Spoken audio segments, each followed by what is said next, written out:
I feel lonely. I know the time can move so slowly, and in the distance I hear voices. Are they real or are they in my head? I'm lovesick. You got me lovesick, and I'm lovesick. You got me lovesick, and now I feel alive, feel alive, feel alive, feel alive, and now I feel alive.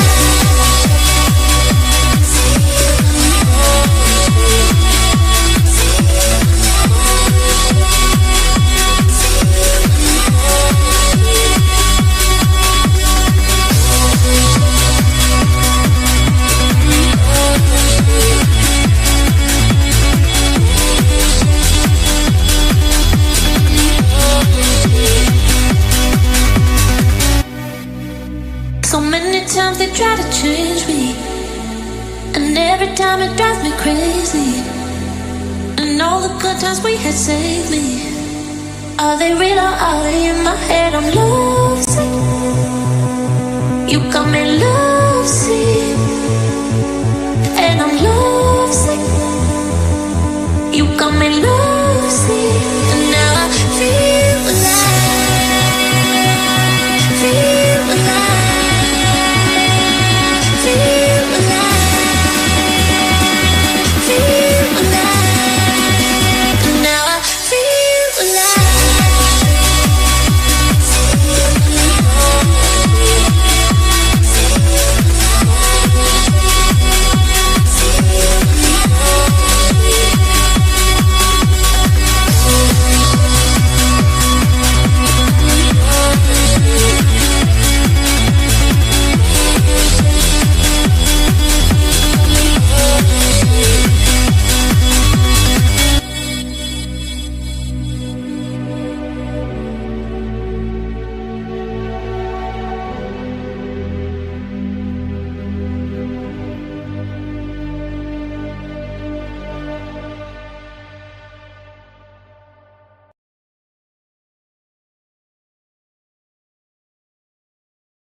Tonight, we migrate north and head to Plymouth, Wisconsin, right next to Lake Michigan, where the drivers are set to take on the infamous Road America circuit in round 4 of the Indy Euro Series Season 2.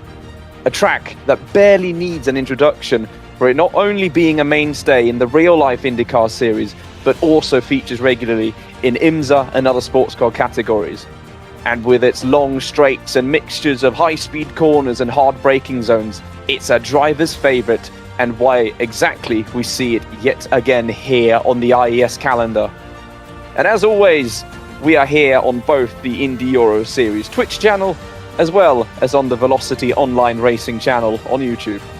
My name is Philip Ansell, and joining me in the commentary booth is Jaeden Inniss, and as always by our producer Julien Altena, who will be providing some awesome camera work throughout the stream. And the track cams that you'll be seeing throughout the stream are by track cams provided by trackcams22.com, so check them out if you're interested to learn some more.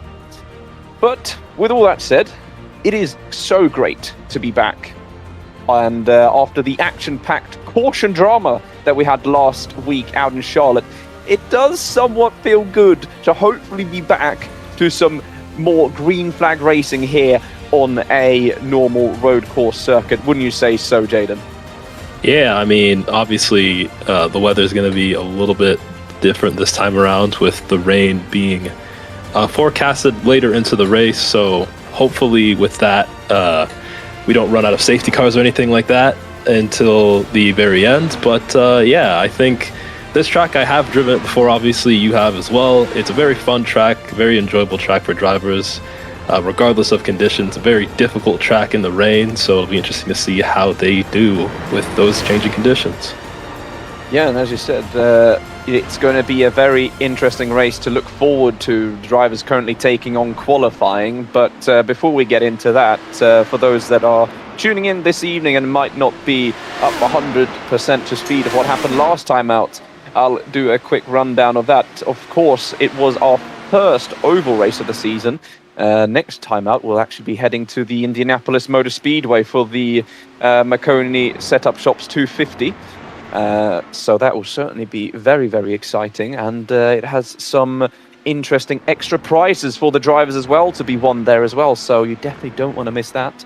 But back to the topic at hand, obviously it was Indy Kirkenbauer who took his and the Vautiv racing team's first victory of the season after locking out the front row with his teammate Micah Mixer, who did not have the ending that qualifying did show, but a driver that did impress and has impressed throughout the entire season, Aman Lal, taking his first podium in second place, right behind him with Kostek Solove, who took the stage points in P1, but it did not really have the tyres at the end to clinch the victory.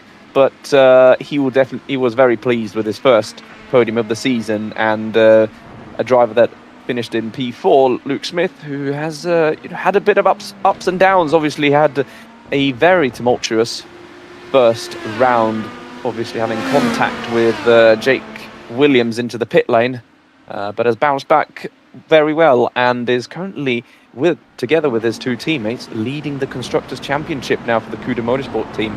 And rounding out the top five was Milan Vogelsang, who yet again showed, just like he did in season 1, that he is one driver to look out for on the oval tracks. But with that said as well, it's a new track, it's a road course, and it's a new format as well. So how about you give the viewers a bit of a rundown of some of the race information that we can provide them with? Of course. So with the GP format, we do have 20-minute qualifying, and the race should be around an hour and 10 minutes. That's in the longest it could possibly be. Obviously, we still keep that 70% fuel tank at the maximum, which has been calculated to be around 9.5 laps of fuel each full tank that you get. There's a maximum of 3 safety cars, and you cannot have a safety car in the first lap or the last 10 minutes of the race, which will be interesting for that weather I was explaining a little bit in the beginning. Qualifying times have been around the 43s. It's probably, in my opinion at least, going to be a race of fuel saving, which obviously isn't the most enjoyable race for everyone to watch, but I do believe that because of the rain that is forecasted to happen later on, that it will probably throw everything in the mix anyway. But as it stands, it's a good, clear day, partly cloudy, 22 degrees. Nothing too insane so far, but later in the race, we don't know. It could be heavy rain, it could be light rain. We know that the rain is coming, and that will probably throw a spanner into the works in terms of the strategy. Yeah, no, I mean, and seeing as the race is so long as well, and it's certainly going to be very interesting to see. I mean, we're looking at qualifying at the moment, and it a rather new face we see at the top of the scoreboard. Isaac Fairweather. He's currently on pole position by about a 10.5 ahead of his sister teammate in Luke Smith. So that is certainly not a driver I put in my predictions anyway. I mean, we can go to that point straight away. I know that you don't have a prediction on your score sheet, I can see, but I mean, if I just say the ones I've got anyway, I mean, obviously it's the man that's currently running P2 and has shown some really consistent and, I mean, good pace overall in on the road courses, Luke Smith, who, let me just double check that before I say anything incorrectly, he's running P5 in the championship as well. So that is certainly a driver to look out for this evening. Currently a 10.5, obviously off pole position. Another driver that obviously you cannot discount in any race. We've said it in his name too many times. He's currently running P9 at the moment. Jake Williams running the number 1 on his car as well, signaling the season 1 champion. So he's a driver that, you know, had a really good recovery session last time out in Charlotte. Was involved in a couple of incidents that put him several laps down, but did end up, I believe, finishing around P11 in the end. So, you know, and he also obviously had a very good recovery drive in Portimao as well after his drama with Luke Smith. I believe he finished P8 there. So he's a driver that you cannot discount, and he goes P3 at the moment as well. So it is spicing things up a lot in qualifying. And the last driver, before I ramble on too much, that I wanted to give a quick shout out, shout out to, could call it that, or being highly up on my prediction list, is the driver running 7th at the moment, Wojciech Dvorak. He was actually the race winner last time out we went here, as he had a very close battle with the man that clinched the championship on that day, Jake Williams. So he may not be at the front of qualifying at the moment, but he's a driver that has taken huge leaps and bounds, I feel like, in this second season. And it's starting to pay off a lot more for him now, with him running 7th in the championship. But it's very early doors, and I will definitely not be discounting any of these 3 drivers. But as you can see in qualifying, there is a lot more of them than I could fit on a prediction card. So only time will tell who will be on the top step of the podium this evening. Yeah, and you know, I say that I don't have a prediction, but I do have an idea of what I do think is going to happen later on in the race. I do think that regardless of who you predict to be in the lead, I do think that with that rain on the way, I think it'll throw things into the mix, and that's why I can't really have a idea of who I think is going to win. I think it's going to be completely random by the end of the race, regardless of who's in the lead, because there's going to be a decision to be made whether to come into the pits for wets or whether they're going to need to just stick it out on the dry. So I think that with that in mind, it really could be anyone. Yeah, no, and I mean, that's the thing that was so interesting, because obviously you weren't here for Mugello when we had our torrential rain period last time out. We don't really know how severe this rain is going to be. And, you know, as you said, if it comes at the right time, some drivers might even be able to stretch it out on a set of dry tyres. But it's then going to be a matter of if the drivers on the wet tyres are going to be able to claw back the extra time that they lose, obviously, by going into the pits. And obviously, if there's a safety car, then I think things could spice things up quite a bit, because there is a limit not only to the amount of safety cars we can have, but also when they can come out. And if my information is correct, I think it's within the last 5 to 10 minutes of the race there cannot be another safety car. So even if there is the possibility of, you know, safety coming out and closing the grid back up together, it may not arrive actually in the end to save them in the end. Yeah, I think it's just a case of who gets the strategy right at the right time. Obviously, they're not going to know how much rain there is. We're not going to know how much rain there is. We know that rain's on the way. So, yeah, with that being said, why don't you have a look at the championship for the points in terms of the Drivers' Championship? Why not? Yeah, exactly. When you say that, I mean, there has been some movements in the Drivers' Championship that I was talking about a little bit earlier, and we have a new championship leader, and his name is Thomas Wright. He's been a big dark horse in this championship, not someone that I would be predicting to be challenging so early on, but, you know, he's shown consistent pace throughout the entire championship, and he's picked up points, stayed out of trouble for the most part. And currently leading the championship, then ahead of a man Lal, who's, you know, been very strong as well, and another driver as well that I was speaking of earlier, Kostek Solove. He's right behind them as well. I mean, the entire top 6 are separated by 32 points. And we see a big crash currently on track, and that's the 2 drivers I was just talking about, Thomas Wright and Kostek Solove, coming together. So we'll see. So let's hope that that's not a omen for what will happen later on in the race. And if we have a look as well at the Teams Championship, that was actually Solove on pit exit that came together with the Wright. So that could be something that the stewards will look at, as Jake Williams has actually taken over provisional pole position. So little under 300ths of a second is what separates the front two on the grid so far.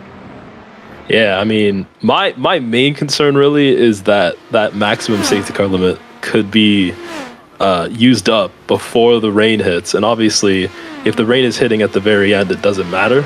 But if it does hit earlier than that, it could be a case where there's just a bloodbath out here and we just have to drive through it. But yeah, I mean, it's probably the most favorable forecast that we could possibly have at a track like this, where we get to see them, stretch their legs with dry conditions, see how much they're willing to push, and then once the rain comes in, seeing who did their practice and see who can keep it on track and when they're going to want to bring strategy into the mix, obviously.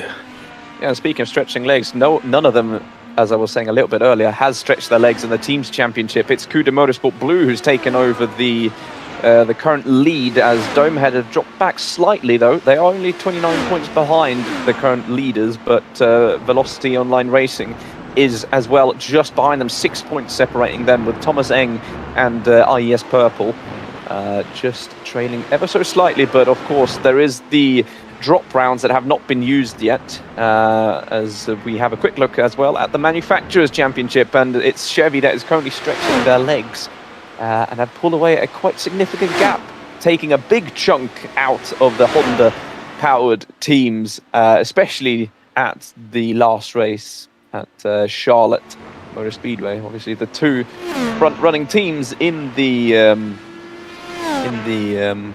Drivers' Championship are both Chevys, then there's two Hondas, and then there's two more Chevys. So it's mainly just a little fun thing that we've added.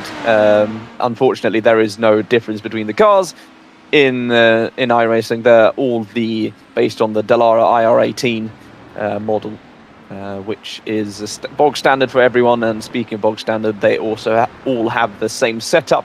The only thing that the drivers can actually impact is the anti-roll bars and the brake bias on the cars. So there is a little bit of adjustments being made there, but nothing major to keep the racing as fair as possible for all of the drivers involved, as we ride on board with our current pole sitter, Jake Williams, who only has that 15 millisecond gap ahead of Isaac Fairweather. And I mean, that's one thing I just wanted to touch on as well. The gaps are basically nothing between all these drivers. I mean, the top 20 are within 1.2 seconds of each other. It's been 20 minutes of open qualifying, and that just shows how tight this grid is and how exciting the racing hopefully will be as we get green flag running in less than less than 2 minutes, in fact. Yeah, and I think that even more just goes to show how important that strategy is going to be, because the pace is clearly there for just about everyone.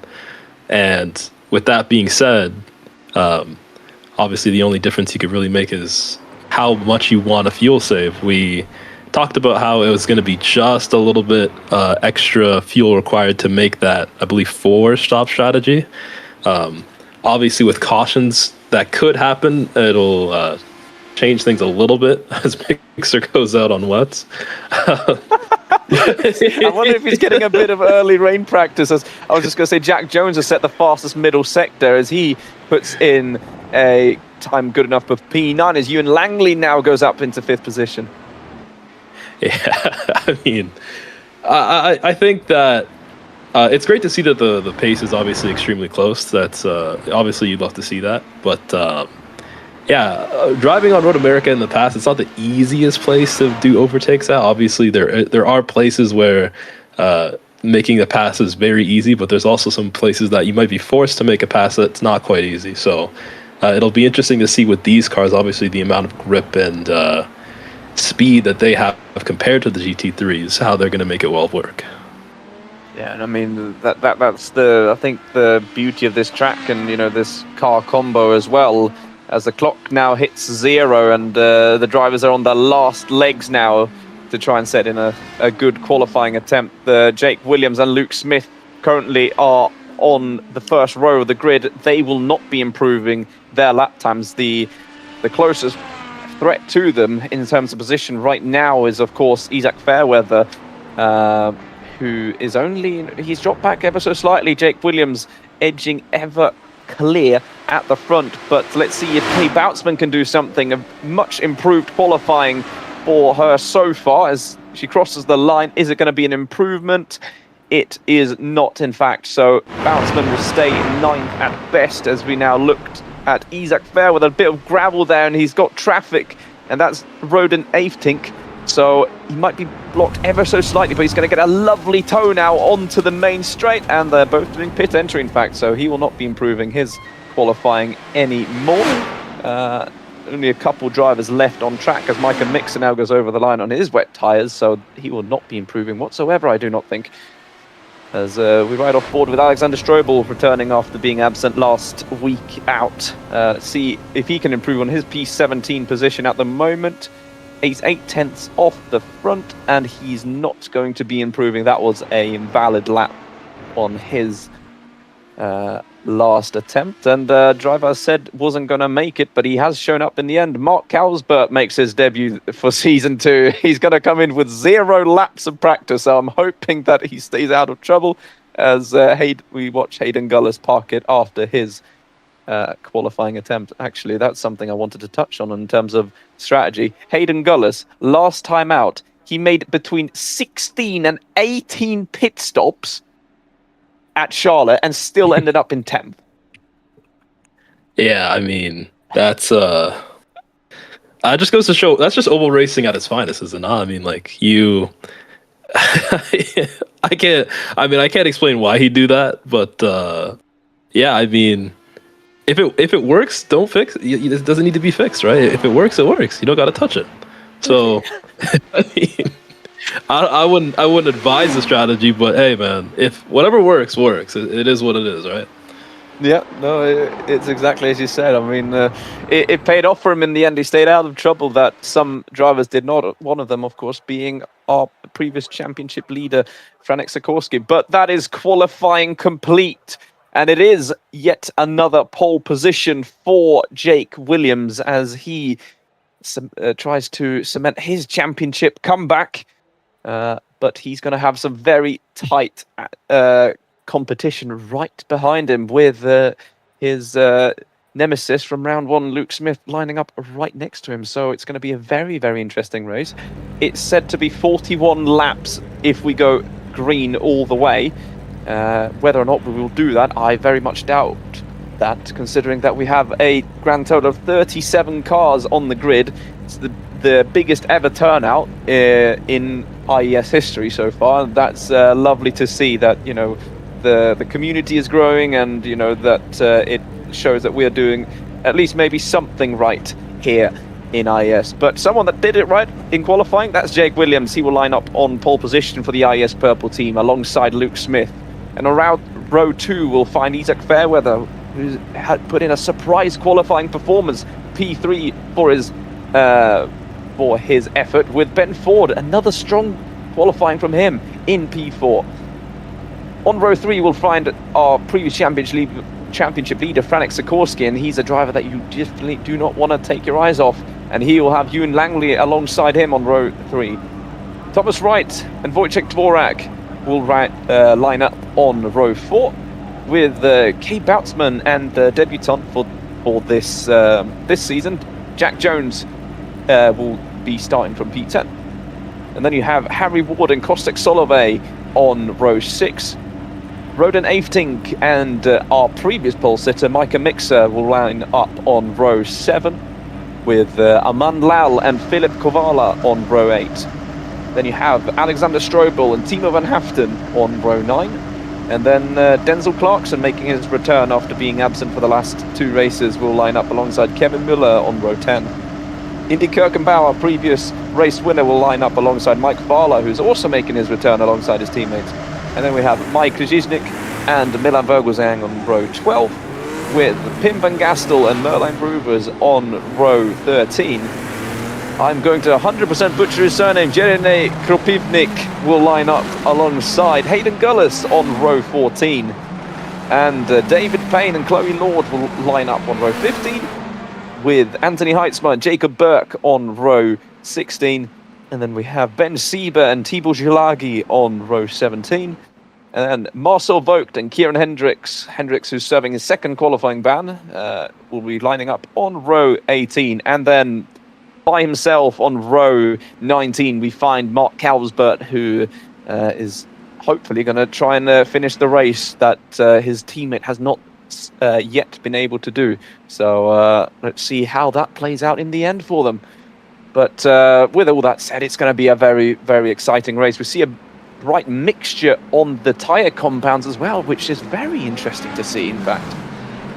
Yeah, and obviously they're probably already looking at that rain and seeing how exactly they want to approach it. Obviously, as we know, it's probably a little bit more advantageous to be on the softs when that rain comes out, just so they have a little bit more grip compared to the hards. But yeah, I mean, it's something that we've seen before in the previous season where people are a little bit unsure of which tire is the better tire. Obviously, in the front, it seems that they're more willing to take the hard compound, a couple of softs, which will probably just cause a bit more overtaking to be had with that difference in grip. So it's something that we'd love to see. Yeah, and I mean, with the people taking them, Jake opting to start on the primary tyre, obviously the harder compound, probably just to try and, you know, stay out as long as possible in that clean air, not be involved in too many incidents with drivers. But he is obviously running that risk of losing out to his nearest rival in Luke Smith, who has opted to go for the softer tyres. Then obviously it's Sikorsky that wants to try and get as close to the front of the pack as possible. But then there is, you know, a big pack of white ringed tyres, basically on the middle and the lower ends of the top 10. So, but yeah, no, it's going to be a very interesting start to see, I would say. So only time will tell who has the best strategy, and if my information is correct, we will see rain hit the track in about 55 minutes. So there's that 15 last quarter of the race, quarter of an hour of the race, that we might see a lot of action being made on track and in the pit lane. But like I've said before, we got an hour and 10 minutes to go before everything gets concluded here for round 4 of IES, as there's a little bit of technical difficulties, and we will get that back as quickly as possible. So it's only typical that it happens. So we shall wait and see. But it is still, though, Jake Williams who will dictate this start of the race. We shall see if we can get the feedback up for you guys in time. Otherwise, you'll have to just trust my word of everything that's happening on track, as the safety car now peels into the pits for the 4th time this season, as we almost approach the halfway point of IES Season 2. It is Jake Williams who will lead us onto the very long straight, and he's gone quite early, though, trying to catch out his closest rivals as he swerves to try and break the toe a little bit into turn 1. And he's got the advantage so far, though. Luke Smith right behind him, staying in tow. Isaac Fairweather right behind him in 3rd position. There has been a little bit of contact, I think, from Marcel Vogt at the back of the grid as we got the feedback up and running. So now we will actually have eyes on everything. But it is Luke Smith that's piling on the pressure straight away, though, for Jake Williams. Can he make a move already into turn 3? He doesn't want to let this one go, though. Jake goes semi-defensive. There's a slight gap there for Luke Smith. Doesn't have the momentum to go through, though, so he stays in 2nd, but he's looking to get down the inside, though, into the slow speed left-hander. He's got the move done already, so there we go. That softer compound on tyre making the most out of it. Fairweather, though, is right behind him at the moment, but it is Luke Smith that takes over the race lead for the moment. Very close behind is Ben Ford and Sikorsky. There's been contact for Langley. He's gone round on the exit. No, that's actually Ben Ford. That's the other Thomas Enkart, and he has lost his rear wing as well, so that's how quickly it can go wrong. The drivers do have a faster plan. He's actually, I believe, towed back into the pit, so that's disastrous for Ford, who had such a good qualifying. His teammates, though, running 4th and 5th at the moment as Jack Jones and Thomas Wright are making moves on each other. Yeah, and I mean, obviously not the best outcome for Williams, but I don't think he minds being behind Smith. Obviously, the dirty air is going to be one thing to deal with, but if he could just stick with him with those hard compound tires and not lose too many positions, obviously the people behind him are also on the hards as well. So if he can just stick with him and not let that gap get too large, he could be in for a great strategy moving forward. Yeah, speaking of that gap, I mean, the front three already have somewhat of a gap. And I mean, it could actually play into the hands of Fairweather and Williams quite a bit here because obviously, like we've said, the tyre grip is going to be quite significant to begin with. But obviously, then they will be able to just stick in Smith's toe. He'll drag them in the corners. They'll just be able to stick on the straights. As we see Sikorsky, that's lost half of his front wing. So there was a bit of contact there. I think that was him involved with Ben Ford a little bit earlier in the race. As we see now Jack Jones dive it down the inside of the first of the Thomas N cars. It's gone deep, and that's cost them quite a lot of time. Might be under pressure now straight away from Harry Ward and Sikorsky. So Sikorsky goes down. No, sorry, that is Thomas Wright, in fact. They've got pretty similar liveries, so that's why I got them confused. But he only lets Wright go this time, but Ward is going to be right on his diffuse, and he's looks for a move down the inside, doesn't really commit for it. Just wants to have a look, say, hey, I'm here. If you don't hurry up, I'm going to go for it next time. But yeah, no, as we now look off board with Hayden Gullis, looks to make a move with Mark Calversberg right behind him.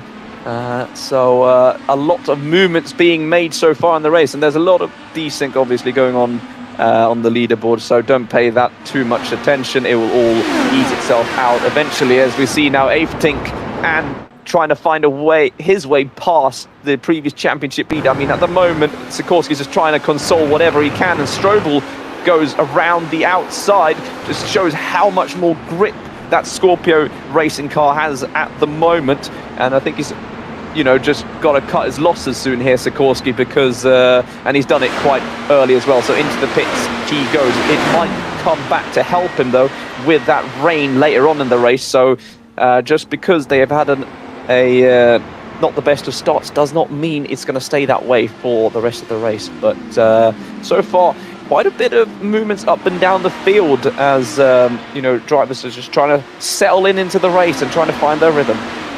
Yeah, and another thing I'm just looking at here with the data is that obviously the drivers have been complaining quite a lot about the gravel, which obviously if you've driven Road America is something that is just a part of the track in terms of people just wanting to bring as much gravel on as possible, I guess. I don't know, but they love to do that. And that obviously, as we know, changes the grip of the car, changes the characteristics of the car, how it handles, and that might be something that will play into the hands of the hard compound drivers early on. Obviously, with Smith being on the softs, he's going to try and pull away as much as he can, but he'll be limited in that ability because of that gravel being there. Yeah, no, for sure. And I mean, he's going to be pushing as hard as possible to try and get that gap, but I think right now they're in the race of their own.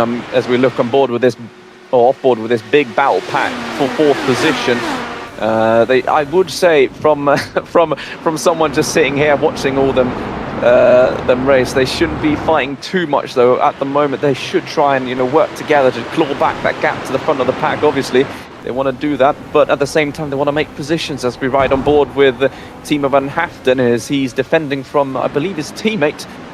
Philip Kovala, as around the outside is Indy Kirkenbauer trying to make his way past. You see, race winner and a very experienced oval driver, but it is obviously a big change to go onto the road courses for him. But he's making the best out of the situation. Way better performance so far than what he had at Mugello last time out, as he looks to make it around the outside of Van Haften. But they're going to go side by side. Van Haften backing out in the end, though, so he lets the very lovely gold liveried car go past him, as Jake Williams has clawed his way right back up to the rear of Luke Smith.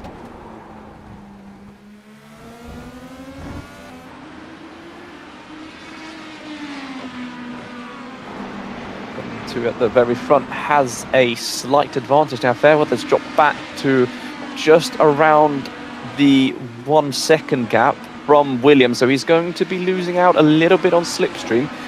believe it's around 1.2, 1.3 seconds that these Dallara IR18 cars get a little bit of towing help on the straights. Obviously, that's going to be as the caution has been called out. So there we go. That's the first safety car of the race. A maximum of 3 safety cars can be called out. So there has been a big crash on track somewhere. We'll get an idea of what just happened in a little bit of time. But that's exactly what I was saying with Sikorsky earlier, and perhaps even Ben Ford, that had to make early pit stops. You know, the race is not over until the last safety car has been deployed, and with the added help, obviously, of unlapping themselves as we get a replay of what happened earlier. As we actually look on the pit wall. Very beautiful footage, though, I can't lie. Yeah, those 2D trees certainly, you know, add to the atmosphere, don't they? Yeah. That's one thing that I feel like it is an improvement apart from iRacing. I think that's Mark Calversberg in the Coup de Motorsport pink car. He's obviously a late entry into tonight's race. I believe he's been very busy with work, obviously, but he made an effort to come back, and it hasn't paid off this time. But there's always next week, of course. So the season's long. And anything can happen, as we've seen in so many races this season. But safety car is out, though, and has taken control over the pack. So I believe this is going to help Luke Smith ever so slightly, though, getting those alternate tyres just a little bit further into the race. I think it also helps out the hard tires as well. I think that they're able to coast a little bit more. Obviously, they don't have to pit as soon. They might be able to, now at this point, save that extra pit stop. Obviously, with the caution happening this early in the race, it's assumed that there's probably going to be another one later on. So hopefully that lets them not have to fuel save, and they can push as much as they want. And I have to say, I'm pretty sure, not 100% confident, but I don't think you stuttered on this intro. So I got to congratulate you for that one. Yeah, no, I did not this time. I've learned my lesson, and I have improved as we do, as much as possible.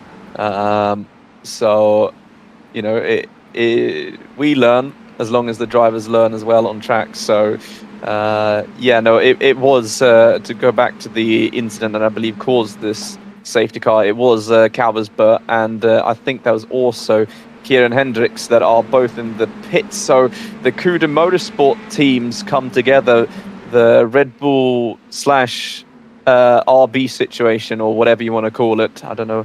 I've got another metaphor for them of similar ways. But no, both of them are in the pits currently, and they do not seem to be moving, as Ben Sieber has been allowed to go past the safety car queue to rejoin on the lead lap. He was a driver involved on the first lap, I think, in an incident, so he'll be rejoining right at the back of the pack.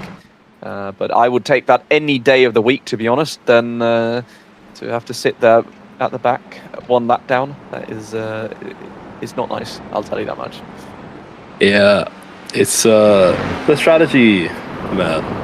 I think obviously, as you were saying before, that the fighting that they had in the mid-pack gave the front three a chance to pull away, but obviously that's been taken away now. So maybe it is worth battling for, just for that position, if you think another one's going to come out sooner than later. I'm still concerned about that safety car limit coming into play with the fact that, you know, we only have 3. Good strategy. Interesting strategy. That's Luke Smith that goes into the pits now. So we're seeing a couple drivers opting to pit early. Maybe they see that rain on the horizon. I'm looking at my radar at the moment. There is nothing so far that indicates that... actually, as I say that, I can just spot it in the corner of my map. There is rain coming. I can't see just yet how severe that will be, as the live timing have finally come back to us, so we'll be able to provide you with a little bit more insight perhaps on what's going on in the race. But yeah, no, so it's Jake Williams that's going to have the lead of the race. again, actually quite a few drivers that opted to go into the pits early. Obviously, two of the front three opting to go early. Luke Smith and Isaac Fairweather are now going to rejoin in the middle of the pack. There is basically, so there's been a lot of movements in the field. Jacob Burke, 22 positions he's gained. Wow. So obviously now it's going to be everyone behind Luke Smith that have opted to go for a pit stop early on. That's going to be play a big factor in this race, I think, because again, that rain is approaching at some point in the near future, but it's whether or not they're going to be able to time it perfectly, though, for when that rain hits. Yeah, I think Jake is hoping that he could drag that tire all the way out to that rain finally hits, but obviously being on the hards in a wet weather condition isn't as optimal as being on the softs in that condition. So with that being said, I think it'll be interesting for the fact that the people behind him are going to be, well, on paper, they should have more pace with the extra grip they have, but now it's a bit of a risk as well, too, for obviously Luke Smith and Isaac, because even though they have decided that they could stretch those hards to that window of the rain, which they probably will, they also have to fight just about everybody else that's going to be in between. So, yeah, it'll be a bit of work from both ends, I suppose. Yeah, no, and I mean, I was just looking at the tyre choice. Both Smith, Fairweather, Mixer, and Soloway, all of them have opted to go for the harder compound of tyre. That's Boutsman and Aftink have gone for the softs. Then we've got Jack Jones on the hards, Indy Kirkenbauer on the softs as well, and then there's a lot of hard runners right behind them. So it's a right old mix, this. And as the lights on the safety car go out, it means we're going to go green flag racing, hopefully for a long time until that rain hits, because I would hope and pray that we at least have one more safety car in case we see 20 cars go straight off at turn one when the grip just disappears off a cliff. So it's edging ever closer, though. It's going to be that moderate-ish rain. I can see it just on my radar popping up. It's that green-blue type of rain. It's not the monsoon conditions, hopefully, that we saw at Mugello, but it certainly is going to play its factor regardless in whatever way the weather gods want to do that. But it is going to be Jake Williams who will lead us onto lap 7. I don't think we're going to get the full 41 laps, obviously. That was predicted early on, but that's why we have a time limit, so that we don't sit here until midnight on a Wednesday, because I feel like a lot of people here have got work or school that they have to attend to next day. But he backs up the pack, though. Is he going to go early like I did last time? Just goes right on that crest to try and catch out the two Thomas Eng drivers as much as possible. But it's green flag racing, and for lap 7, as Aman Lal now already made the move on Strobel, I believe, on the main straight. So moves being made as we see Harry Ward now attacking Yoon Langley, his former teammate, obviously, in TTM. But and he's got that move sealed, though. So can Langley now defend? He's got company from right behind him. He's going to look to get the inside line. Hasn't got the momentum so far. All the drivers on the push to pass, most likely, and it's going to be right along the outside. Ward blocks him ever so slightly, but Langley's going to have that inside line. But you just see Thomas right on the power, just so ever a little bit more, and that is all he needs. And there's been a big contact. That's Luke Smith that's got into the wall, and the caution's been called out immediately. Yeah. We didn't even get a lap in. We did not even get a lap in, but there's a multi-car crash, so that was enough for race control to immediately flag for the second safety car. So he just got back to the pits, and he's coming out just as quickly. So we'll hopefully get an idea of what happened in a little bit, but this is definitely going to help out the runners who opted to stay out, I think. Yeah, and I think obviously Luke Smith is going to be smiling at that one. I wonder what caused Luke to... He's not going to be smiling. Luke Smith is in the pit lane on the neutral flag. Jake Williams, I mean. My apologies. But yeah, I wonder what happened to Luke Smith. I think maybe it was the cold tires. Maybe he just didn't get the heat. Oh my God, we're just seeing the aftermath. He's gone airborne and he's taken out his teammate as well. So let's see, that's Fowler that's gone off. He rejoins into fair weather. Oh my God, that's a huge crash for Smith. And I think he's knocked off the rear wing of his teammate as well. So that's disastrous for the current team's championship leaders. Let's see from another angle then. So down the inside is Smith. We see Fowler now go off the track. Fairweather there makes slight contact with him. He loses control of his car. And yeah, I mean, Luke Smith is just a passenger at this stage. Can't really react to it or do anything. Good avoidance for someone just dodging both Smith and I think that was K Boutsman that missed both Fowler and Smith. And, you know, that is how quickly it can go. I mean, good avoidance for most of these drivers, obviously, as we now ride on board with K Boutsman. So let's see them. We see the big crash right in front. Avoids Fowler. And here comes the flying Smith. How on earth she avoided getting any damage, I will never know. But fortune definitely on her side this evening. Not so much last time, obviously, colliding with her teammate.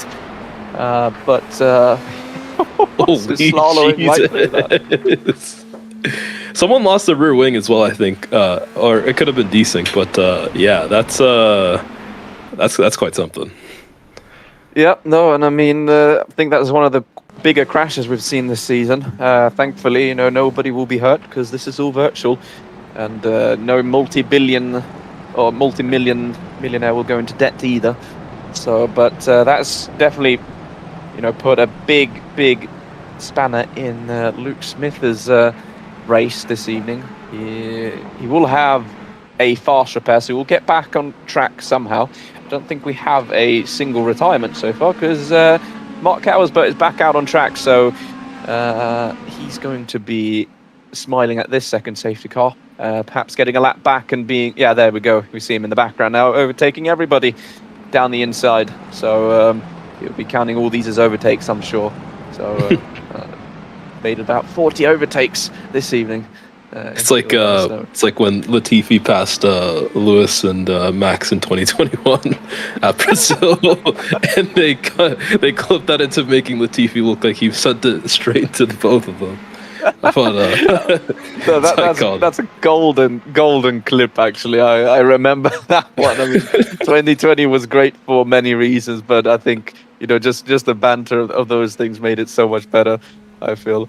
So, Lord Latifi will be missed. We'd love to see him here in the Indy Euro Series one day. I mean, oh my goodness, please. If anyone's got his contact, please let us know. We'd love to sign him on a permanent deal. I'd give him a little bit of favoritism. Don't. I would too. He'd be my only one. He's the GOAT after all. But yeah, I think it's quite an interesting start. Like I already told you about 15 billion times already, I'm still a little bit concerned with that safety car limit in effect, because obviously this is already the second one and we still have 50 minutes to go out of the hour and 10 minutes. So yeah, it'll be interesting to see. That safety car literally came out, I don't even think a lap happened and we already had it. So hopefully the next safety car isn't, you know, soon, so that we could have a little bit of racing. But yeah, this is kind of what I expected that could happen in the worst case scenario, where, you know, 3 safety cars just get taken out immediately and then we have nothing left. So hopefully they can figure it out now with a couple people faking the pit lane and going in as well. Yeah. There we go. See a couple of drivers now opting to go in earlier than probably expected. Well, that's Strobel and Burke. So obviously thinking that this is the time to go for it. I do remember as well, Filip Kovala was one of the drivers that said that I'm going to go risky. That's Hayden. Is that Hayden Goddess without a rear wing? Let's see when he goes by. Yeah, no, that's an interesting error package. Goddess has got on his car. In the world happened? Was he the one who got hit from Isaac? Maybe, I don't know. No, that was Ruvers. That was Luke's teammate. that got hit. What happened then? He's still on track though in 9th. So I hope for his sake that it was just a bit of netcode and desync on our screen, but it could have big implications, as we saw last time out. If you stay out without a functioning rear wing with fair weather going into the wall pretty hard and ending his chances of getting a good race there. But now we're in, how long are we in now? 25 minutes more or less in the race. So more or less, yeah. There's still a lot of action still to go. The safety car lights are off, which means we're going in at the end of this lap for hopefully again a very long green period until this rain comes, but it is coming ever closer. I can see it get brighter and brighter on my screen. It's not going to get worse than moderate rain, I think that it's going to spice things up quite a bit. So I would not expect that the order is going to be the exact same as it is now in about 30 minutes time, when that rain is expected to hit the track for the first time. Yeah, hopefully Jaeden didn't pull a Grosjean in 2018 when he at Baku, when there was the full caution came out and he just goes straight into the wall. I think Ericsson hit him. Honestly, to this day. Blame the Swedes. I know, right? We have nothing in motorsport to do. It's fine, guys. Oh, man. Blame us for everything. No, jokes aside, though. I mean, we have a motors race to get on with here, and just looking at... I mean, the entire top 8 still have a pit stop to make. I did say, obviously, that... I'll repeat myself again. Sikorsky had the incident early on, had to pit early. He's currently running 9th, so he's the top-rated driver in terms of already have made a pit stop. Obviously, it was very early that he made it, so he'll more or less be on the same strategy as the front-running guys, but he's more or less back to where he started the race, 4 positions down, though, from his qualifying position. But if I was him, I'd definitely take that after having to go into the pits so early. But yeah, no, like a... we would not be able to provide you with this information without without app engineering. So it's very helpful for us here in the commentary booth, being able to provide you with as much information as possible. But so check them out if you want to get some awesome live timing that we can provide you guys with here, and obviously the teams themselves that also get access to this in IES. But with all that said, the safety car is in the pits. Jake Williams, is he going to go over the same crest as he usually does? I think he has, but this time he didn't catch Dvorak out as much as he did last time. Both of them on the same type of tyre. So Dvorak is going aggressive already, though, into turn 1. He gets very close to the back of him. Doesn't want to go for the move just yet. Of course, we saw these two fight it out for the lead last time out. We went here in Season 1 just a couple months ago. So Dvorak is a driver that certainly knows his way around this track, but so does Williams and the drivers right behind him as we now go onto the back straight and head into turn 3. Williams weaving a bit, though. He has to be careful. Can only defend once, but I think that was more or less just to get some tyre temperature into those primary tyres. But Harry Ward, he is on the softs. He has a little bit more initial grip than the primaries, but he does obviously probably have a little bit more deg, though, on those red ring tyres. Road America is quite a hefty... Well, it takes its toll out of the tyres with its long sweeping right-hander as they just went through that, as we look off board with Kay Butzman, who somehow did not have contact. She's in a Valtiv sandwich at the moment between Mixer and Kirkenbauer.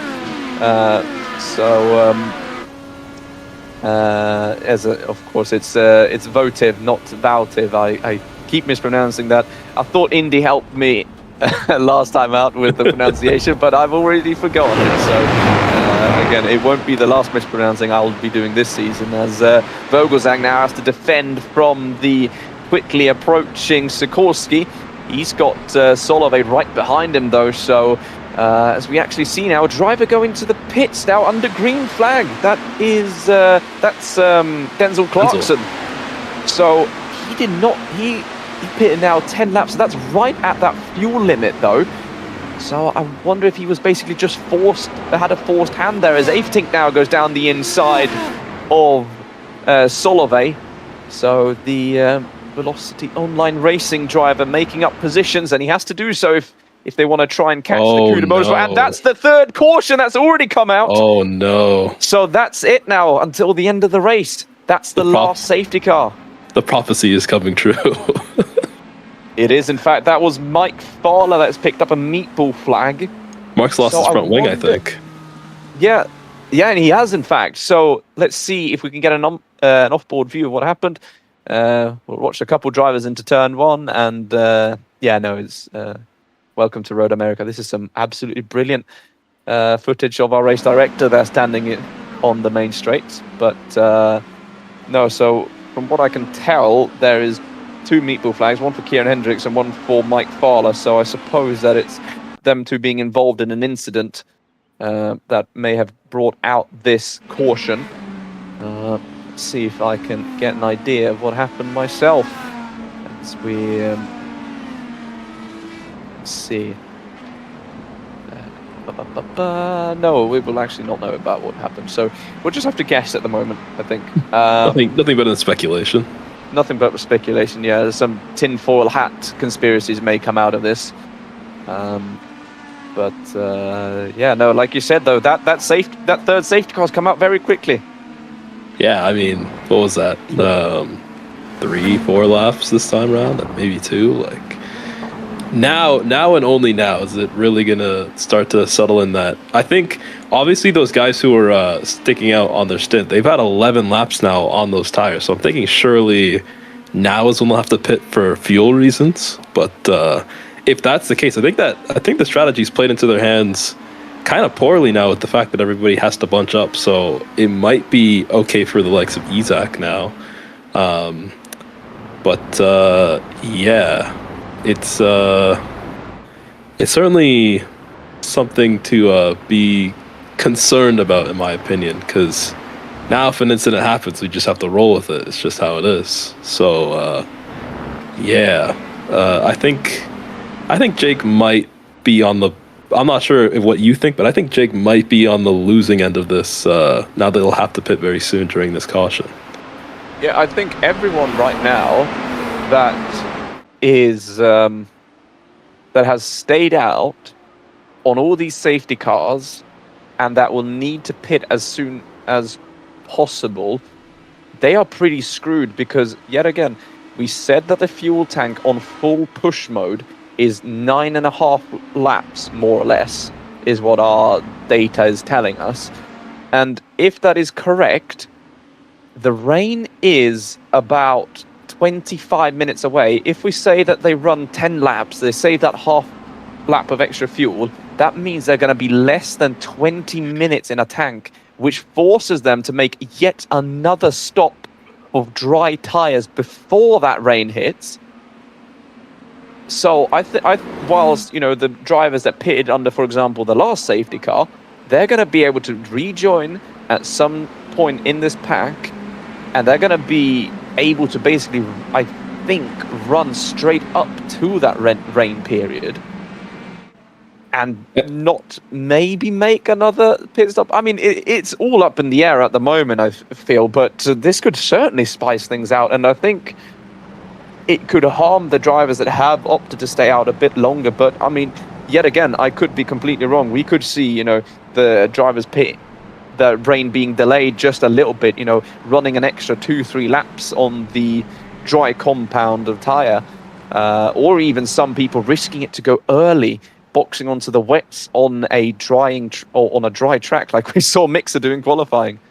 Yeah, and I think that because now we know that another safety car can't come out regardless of what happens, you're essentially going to be forced to push to some capacity almost as much as you can. Obviously, with Jake being in the lead, he doesn't really have the ability to save anymore, since he's going to be forced to race with Dvorak and the likes of them behind him. So I think that it hasn't really benefited the guys out in front because they essentially have now been forced to, keep it going and not being able to save that fuel extra to try and get that strategy back into their hands. Yeah, no, I mean, no, this is rather this is turning out to be quite an interesting race, I'd say. Like, way more exciting than I thought. I mean, it's expect the unexpected, as we always say in IES, but this certainly has, turned things on its head with that rain approaching, because that's the inevitable. If it was a dry race all the way to the end, I feel like, it's more of a gamble for anyone staying out on safety car, who could save the most amount of fuel. But now it's more or less like who can save the right amount of fuel and who can time the weather correctly. Williams is going to opt to go into the pits now, actually. So yeah, all the front runners who have stayed out until this point are going to pits. Sikorsky is going to join them as well. So now, actually, the new race leader will be, if I can go to it myself, I will never know. It's Rodan Aftink. So he's going to get some extra points as well for leading a lap, even though it's under safety car.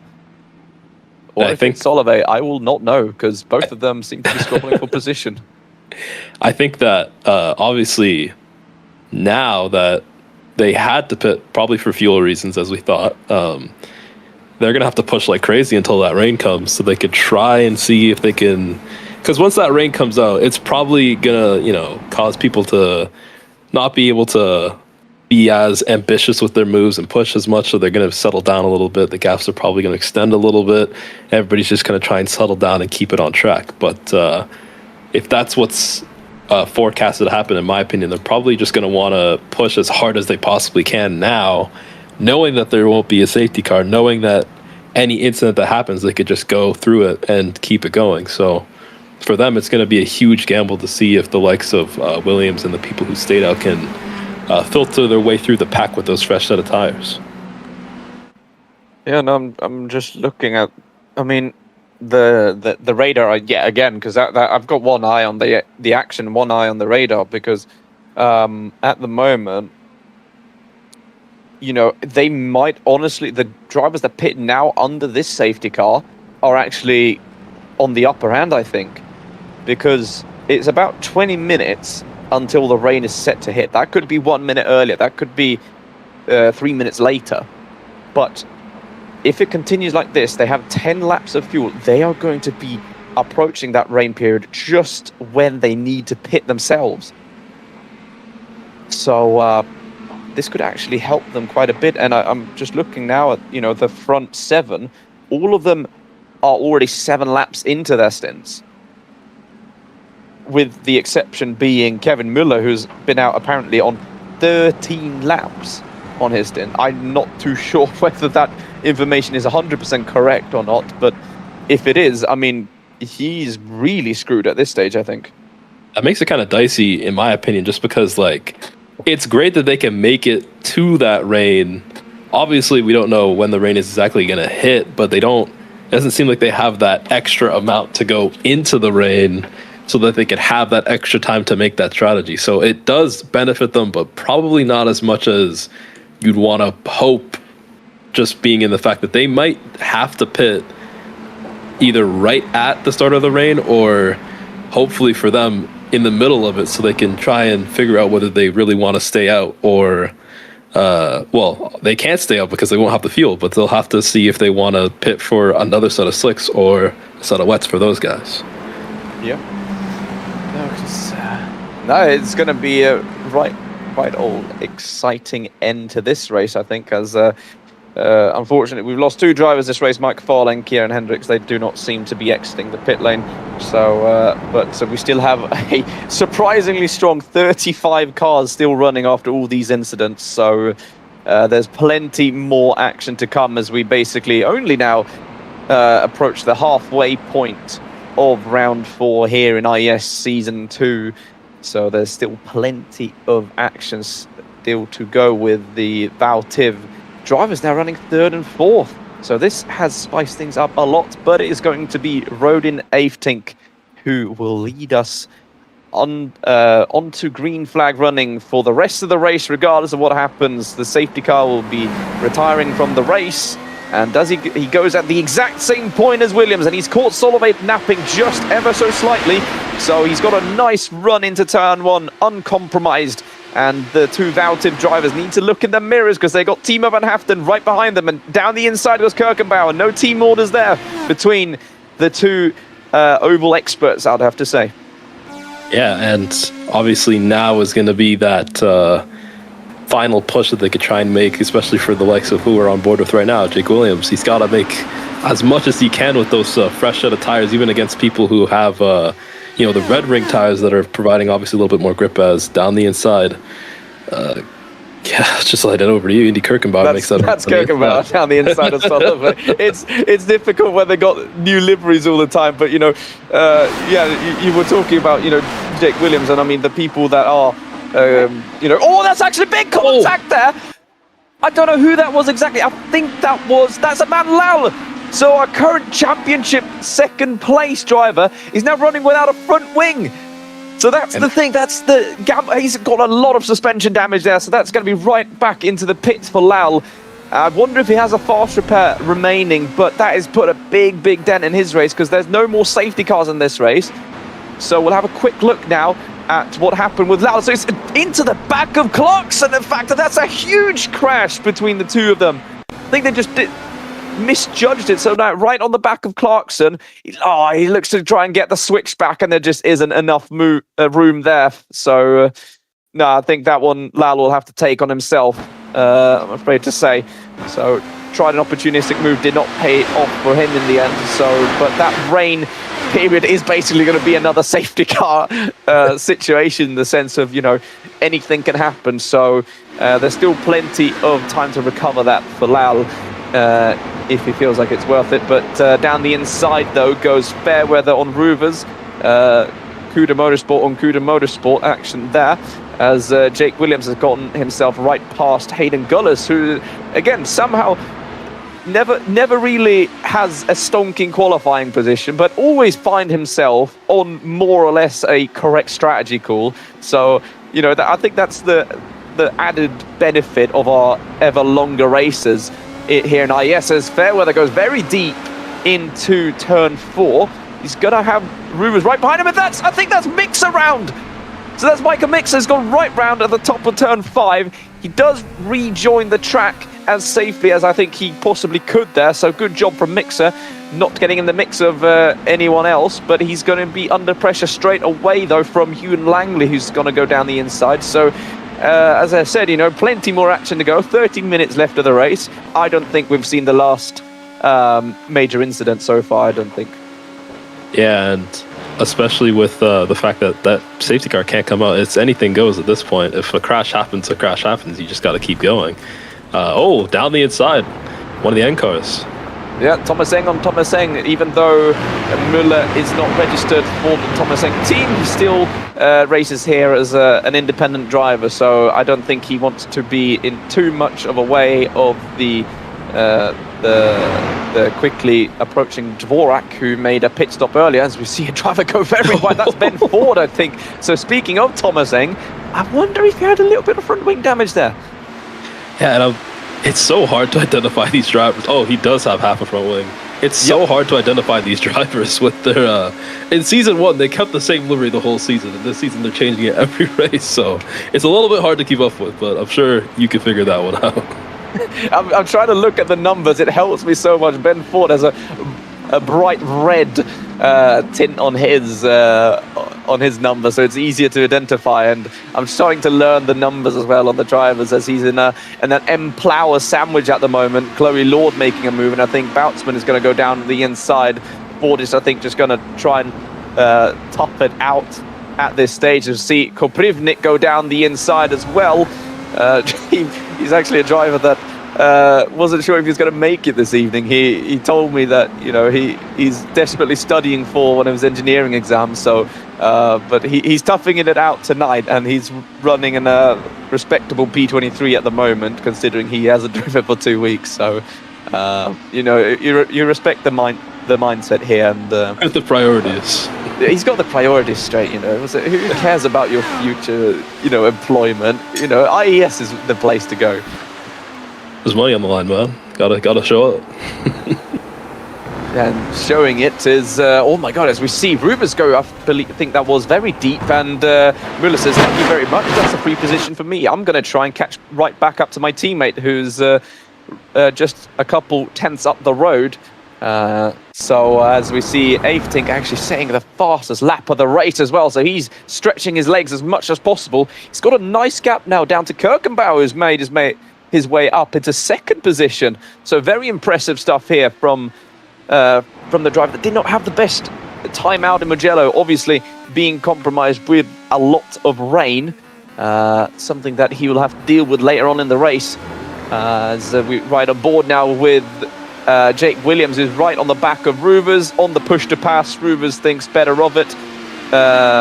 He's actually using the push to pass himself now. I thought it was a done deal for Williams, but he's going to go down the inside. Has to be careful though. It's so close to the back of Müller, but he's held it somehow. Williams not into the back of him. Ruvers trying to find his way around the outside of turn 5. He's got Thomas right behind him. And, it's clean, but it is right on the limit, and we love to see it. Risk versus reward, thinking better of it. But, 27 minutes to go as we look on Solveig, right on the back of Kirkenbauer. Nick Williams, too. It's something that, obviously, you would expect out of more skillful drivers. They have that ability to just get as close as they need to get that move done in the most efficient time possible. As Solveig and Indy fight here, Indy going deep. Yeah, no, it was. I think Solveig went a little bit deep himself as well, forcing Kirkenbauer a bit wide, but that's part of racing. As we now look at Isaac Fairweather, who's still running very strong. It's a track that he seems to be thriving at this evening. He's right on the back of Van Haften on the push to pass. Doesn't want any more of that. I don't know if Van Haften is going to fight that too much. No, lets it be for the moment. Thinks better of it. And, still a lot more action to be done as Thomas Wright goes down the inside of Merlin Ruvers. Ruvers, as well, a driver that's made up 16 positions this race. Did not have the qualifying he would have wanted. I mean, I don't blame him too much considering how close qualifying was this evening, as there's a lap car now between Aftink and Solveig that might play a big factor now as we ride on board with Jacob Burke, another driver that's made a big impression from his sort of tough start to the season. He's been involved in a couple incidents that's put him slightly further down the field and not getting the points he would have wanted. As we see a driver go off in the background, I think. No, that's Zizak without a wing, right? Yeah, that's Fairweather that's got lost half of his front wing. So I wonder if was contact there between him and Van Haften. He's going to lose a lot of downforce now, and he's going to be under threat straight away now from the very quickly approaching Wojciech Dvorak. So then, let's ride on board. So he lost position to Van Haften. So he's on the back of the Domehead Racing driver. Van Haften goes a little deep. I think he's going to try and cut back, and there's a bit of netcode there. Wow, that's brutal. So, that's just how it goes, I'm afraid to say. I hate it when it happens to me, and I hate when it happens to anyone else. Let's just play netcode. I mean, there was space between the cars, and Fairweather has to pay the price, unfortunately, and he has got a lot of quick drivers approaching him very quickly. In fact, and speaking of, into the pits goes Van Haften. I believe that was one of the Thomas N cars as well. Kirkenbauer as well. Yeah, Kirkenbauer. So it was this pack of cars I was talking about that, they were basically going to be forced to make another pit stop. So now it's going to be Dvorak that leads the race ahead of Williams, ahead of Wright, and Strobel finds himself in 4th position. It's interesting now just because obviously they should be able to make it to that rain window and have the extra life in the tires just to see if they really do want to pit for softs or wets. Gullis making a move here on, I believe that is the Heimo car. On Ward. That is Harry Ward. Yeah, thank you for that. struggling here with the names, obviously. I haven't gotten quite used to it. Missing Magello really set me back 100 years, I swear to God. But yeah, it's obviously with that, the strategy is just completely all over the place at this point. Like there's no concrete way to. The only thing that I can say, obviously, is that they want to have that extra tire life just to see if they really do need to pit. Obviously, if it's moderate, you're assuming you're going to have to pit for the wets, but that's obviously going to be transitional, and they'll have to figure out how late they want to make that call. Yeah, as we just saw Mark Cowers, but making a move on Ben Sieber after his earlier incident, so he's found some pace and found some confidence in the car, running 18th, so that's quite impressive from him after obviously not taking part in qualifying. But I was going to say that on the strategy part, that rain is coming so very close. It's just a couple laps away now. I can almost see it on the zoomed in map here, but yeah, I mean, as we see now, Golis go into the pits, so he needs to fit another set of dry tires. That's the other thing as well. The fuel is what's gonna be very interesting to see as well, with how much they're opting to take, with the rain being so closely approaching, because they're not going to be able to make it to the end of the race, obviously just pitting now, but are they going to try and mix that up, take half a tank now, half a tank later, or are they just going to try and fuel as much as possible now? There's so many factors to play here, and I mean, only time will tell with only 22 minutes to go on the clock, as we see Vogelzang on the back of Jack Jones, who's had a strong race, Jack Jones, as well. Speaking of it as well, obviously, Milan up 13 positions from his qualifying position. So a lot of drivers showing impressive stuff this evening. So, but like I said, the rain is approaching. It's actually, I think, just 5 minutes away from hitting, so expect fireworks in the very near future as the humidity is rising.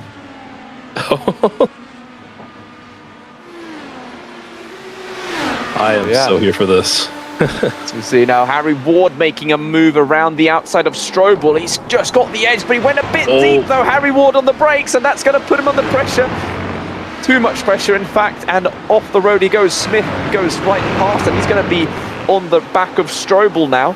So I don't know whether or not this helps Strobel in the end, because he gained one position, but he's going to be under pressure straight away. And into the pits goes Strobel, so he did not have enough fuel to make it to that rain period. He's going to fit another set of dry tyres, as through into the lead now goes Jake Williams. So he's back up into the place he started earlier on.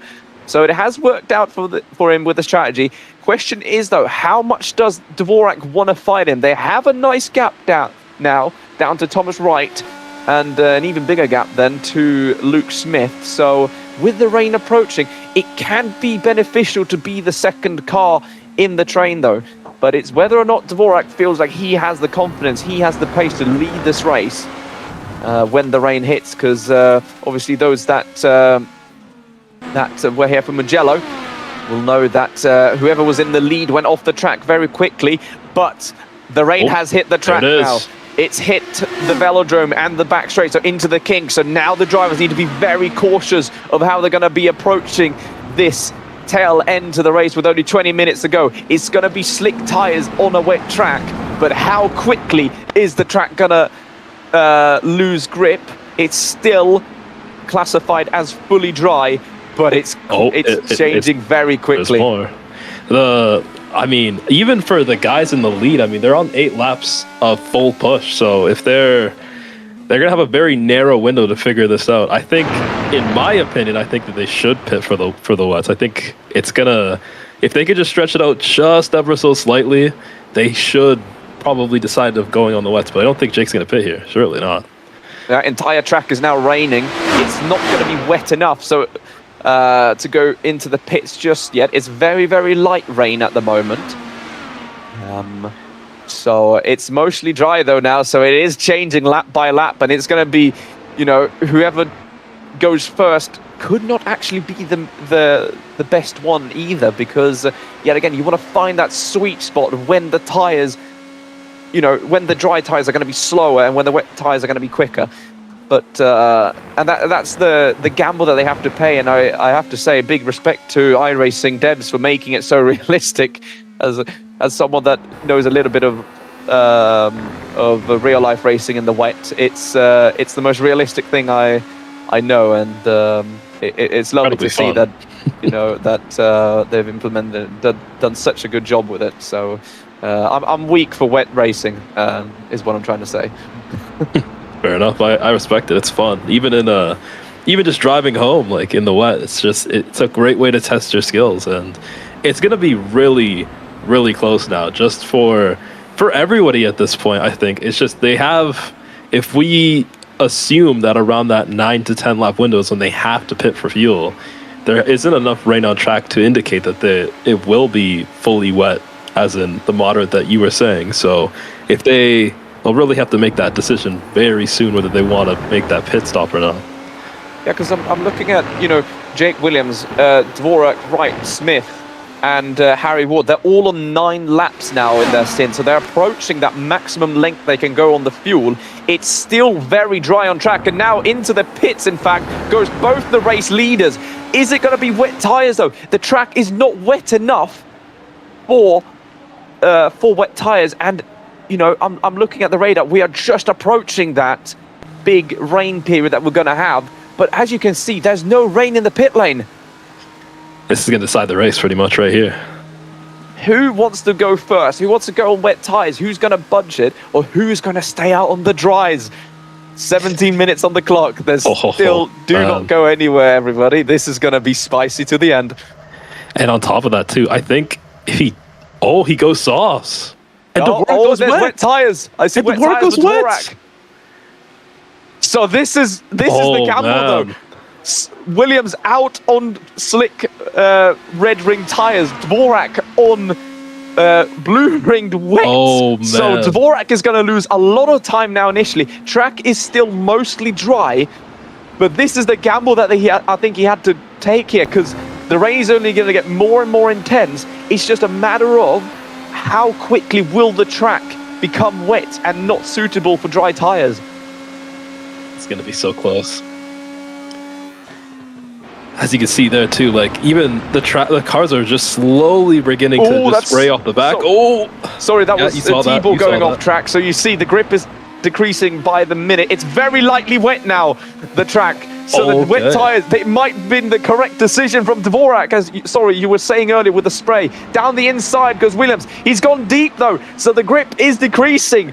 This could be race-defining decisions now. As you know, the driver's squabbling for position. That's right now making contact on the back of Gilagi. So he's lost half of his front wing. So he needs to take a new one as soon as possible. This is going to get so interesting now with the last laps of the race going.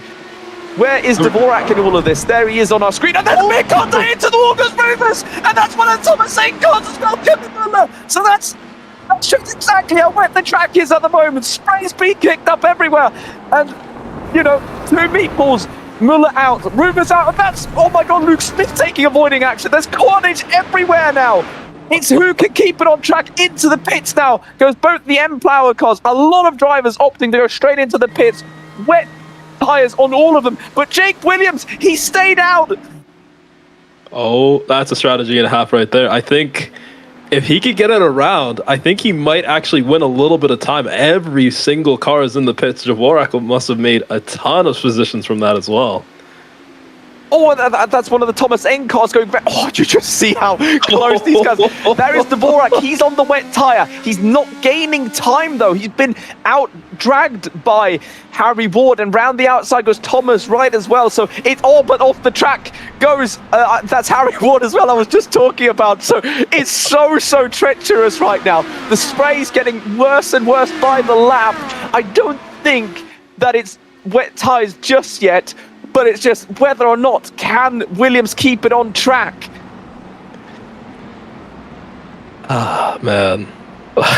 This is awesome. This is the best race so far, I think. This weather strategy was genius. This is absolute cinema at the moment. The gap between Williams and Dvorak and there's contact between Strobel and Ward. I think Strobel just understeered there on the rubbered line. Harry Ward now down the inside. I don't think there was any damage to them, thankfully, but Strobel's going to try for the switchback. Now, where is the grip on the track? That is the main thing. Williams is edging his gap ever so slightly over Luke Smith, and there has been movements there with Dvorak now getting past Thomas Wright, so he's got past the struggling Right, and there's been, I think Harry Ward has gone off in the background. Yeah, he has on the exit of the velodrome. So, yet again, I was saying a lot of drivers now on wet tyres, but does Jake Williams think it's time to go into the pits? Let's see as he heads onto the main straight. Yeah, wet tyres now for Williams. I don't think that gamble paid off for him in the end, though. That puts Dvorak in the lead, I believe. Oh, there's contact, Jack Jones! Jack Jones, and I think I need to check. That's Philip Kovala. So off the track goes Jones. I think he has to pit anyway now onto the wet tyres. So it's a struggle to... And that's Gullis going off the track as well. It's drama all over the place. Jack Jones opts to stay out.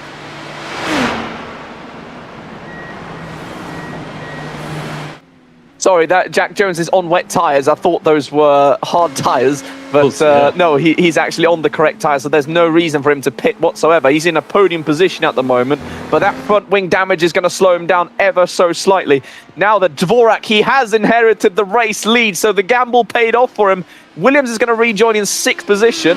The M-Plower duo, 4th and 5th at the moment, so wonderful strategy from them two, shaking off the disaster of round 3 that they had coming together, and that's Langley now down the inside. He's got what a save. I was going to say he's got hot tyres, but he's also got, you know, company now from Jake Williams. So yeah, no, this Mark Halversberg is still out on softs though. That's a nice save, and he didn't lose too much time either as he goes back for the move now. I think you see the difference in hot and cold wet tyres, because that's another thing that, you know, compared to dry tyres, you know, the wets, they only get quicker and quicker for the more laps they're out, the less tread that they have in that sense. And now it's just going to be a case of who can find the grip. Langley defends now from Williams. He seems to have found the grip. Williams looks for the move down the inside. Doesn't work for him this time, as I turn into a 13-year-old boy for half a second with only 11 and a half minutes to go. The action is everywhere. Halversberg now loses a position to Smith. He surely has to go into the pits now for wet tyres. And yeah, you just could see there's absolutely no grip for the Cuda Motorsport pink driver. Tried the gamble, did not work out for him this time. Now it's just about getting that car back into the pits without too much incident, as we see Jacob Burke now and Ben Sieber going for it. Round the outside goes Burke, as you can see, just that extra grip off the rubbered line, and Burke making the most out of it. Yeah, I mean, man, the predictions from the start were just too insane. I can't believe I nailed it so well. I didn't think that the strategy would be the safety car leaving that quickly. But now we have no safety cars. We have nothing left but the end of the race, and it's really just a test of skills at this point to see who can outskill the other drivers in the wet. Yeah, no, I mean that's what I like about this, and now it really just shows who is like the more adaptable driver. They've been driving on a dry track this entire race. You know, you have to reprogram your brain, basically. As you see Jake Williams go off the track, he just made the move on Langley. And he's going to, you know, be under pressure straight away. I think Langley is going to get past him, in fact, on the main straight, unless, you know, Williams seems to have just that little bit of extra pace in a straight line. And, you know, the added spray obviously makes it so much more difficult to follow closely behind them. But, yeah, as we see, that's Indy Kirkenbauer going backwards off the track, so it's gone from bad to worse for him, unfortunately. It was looking so very promising earlier on in the race, but, yeah, no, just struggling ever so slightly to get the wet tyres to work for him. But someone that seems to be struggling at the moment, Wojciech Dvorak, he's in the lead. He lost 1 second last lap to Jack Jones, but with only about... 5 laps to go now in the race. He could be under pressure if he can't get it sorted. Kay Boutsman, though, taking almost 3 seconds out the race leader. He's absolutely flying in these wet conditions. I don't even know what to say at this point. I got nothing left. It's just it's just a drive to the finish, and at this point, if we're even seeing people like the likes of Williams being caught out by that weather, it's really just a case of who at this point can push the tires as much as they can. I believe strategy-wise, I think they'll have enough to make it to the end at this point, so they don't have to worry about the fuel tank or anything like that. They just need to worry about keeping it on track and pushing as hard as they can to see if they can gain the last positions that they could get at this point. Yeah, no, I 100% agree. I mean, I think there's a bit of decent going on, but yeah, I mean, obviously in the rain you use a little bit less fuel as well than you would in the drive, with it being more off throttle and so on, and easier throttle application in that sense. So there's not as much full throttle. So I do believe that everyone that pitted now will make it to the end on fuel. It's just a matter of if they can keep it on the island, as you know, the track conditions are getting worse by the lap, as Williams now has made his way up into 5th. There's a lot of movement further down the field as well. But yeah, with only 8 minutes to go now, it's crunch time now to make up positions as much as possible. And Solovey is looking to make a move for 10th position now on Mixer. Mixer is basically drifting that Votive car. Votive, sorry. I'm getting it. I'm getting there slowly but surely with the pronunciation. Votive car running in 10th position at the moment. So still a strong race from Mixer. Speaking of strong, I'm going to give a shout out to 2 drivers running in the top 10 at the moment. Chloe Lord, 24 positions up from a starting position. That might be the record, actually. I do think so. I don't think I've ever seen a driver make that many positions up in a race at this stage of the race, and, you know, looking pretty secure in that sense as well. I mean, I wouldn't say too much, though. It's 3 seconds now down to Langley as Mixer goes very deep through the kink, and that's and Solovey says, thank you very much. That's P10 for me. I'm going to try and get as close as I can to Langley, who actually, but he would not be gaining too much time by choosing the rallycross line through there. He's got 3 seconds to catch up to Langley.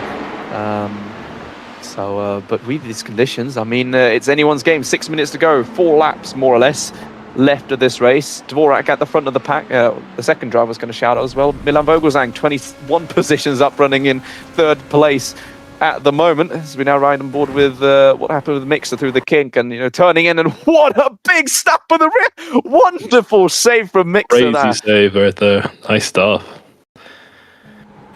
World-class car control there shown by Mixer, and he keeps his car running in the right direction. I think that's the reason why we saw Langley losing so much time.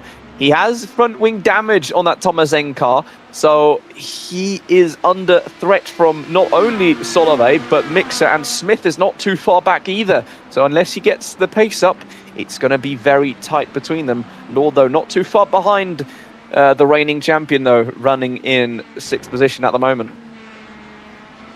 Yeah, you're catching me at a rough time. I'm trying to make up the notes for the end of the race. I'm predicting that the positions are going to stay the same, but obviously anything can happen at the very end of the race. So I'll try my best to provide anything I can for the time being. It's more saves that you got to point out there. Yeah, no, it's very hard for them. You keep doing that. I'll try and provide some kind of commentary with the spray now between Vogelsang and Boutsman. Boutsman was so very close to the back of the Ardent Motorsport. Let me just make sure I don't say anything incorrectly. I believe that's Ardent. Or the teams are making me confused, but yeah, no, it is Ardent. As he goes very wide through the penultimate corners, is that the opportunity Boutsman needed? Yes, it is. Boutsman up into 3rd position now, so showing her class in the rain, and is up into 3rd place.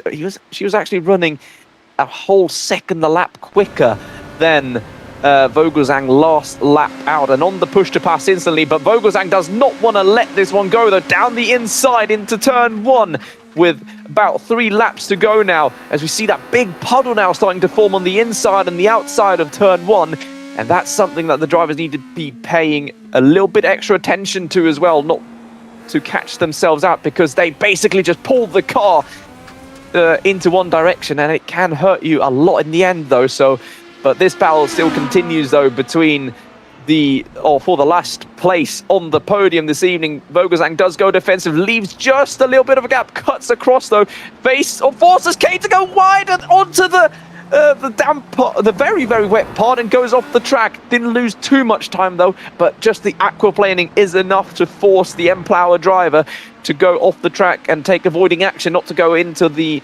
highly performing Ardent car this evening. But yeah, as we get a replay of that one, as we now ride on board with Kay Boutsman, as you see the spray, looks for it down the inside. Vogelsang cuts it off just a bit, and yeah, onto the very wet patch, onto the rubbered line, and off he goes off the track. But not too much harm done there. They do still have to pay attention to the incident limit, and Boutsman's actually made the move though now already on Vogelsang, so it seems very strong in that second and third sector. As we get a replay of that just round the outside at the velodrome, showing the Max Verstappen line from 2016 at Brazil, if anyone remembers that. And Vogelsang goes now very deep into the third last corner. So is that the last the last chance he had of holding on to that podium? Only time will tell, with only about 2 more laps of this race remaining. Still, though, Dvorak running very strongly in the lead. And, unless something unforeseen were to happen, he's going to take back-to-back victories here at Road America and cement his legacy, anyway, at this track in this racing series as one to beat. Jack Jones, though, is running very strongly, though, with half a working car at the moment in second position. So, with only 2 more laps, unless Kay Boutsman can find some extraordinary pace, I think that he's going to hold on to a podium on his debut this season. But with the track conditions getting ever more treacherous, it's going to be a matter of who can stay alive till the very end. The gaps are, stretching out just a little bit everywhere, as we will not truly know what will happen until all the decent has finished itself. But that's just iRacing for you in a nutshell. Unfortunately, but Vogelsang has not let Boutsman go, though. They are still within a second, and Jake Williams is closing up ever closer to them. Obviously, Vogelsang losing about 4 seconds to Williams last time out, so it's just a matter of if he can get back into the rhythm, hold the pace, though, as we are riding on board, obviously, with Wojciech Dvorak, who seems to be the man on a mission this evening. I said he was a driver to keep your eyes out for, and he's most certainly shown it, as we now ride on board with Filip Kovala, who said he was going to be screwed if the rain arrived. I mean, it's not probably the position he would have wanted to be this evening, but he's still running pretty solidly in 17th position, right behind Ben Ord. Is he on hard? I hope that it's not.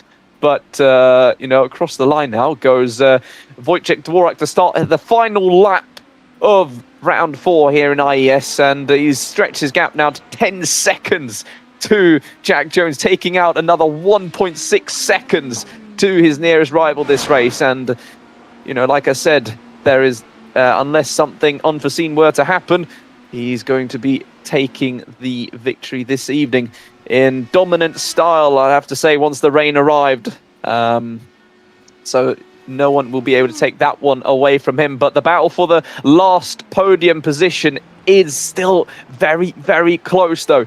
Boutsman and Vogelsang, only about 7/10 separating them. And, there's been a difference between the drivers in the sectors as well, which is so cool to see. Vogelsang being just a bit quicker, perhaps, in that first sector, benefiting, of course, from the slipstream on the main straight and the second straight. But Boutsman has shown some impressive pace here in the middle sector.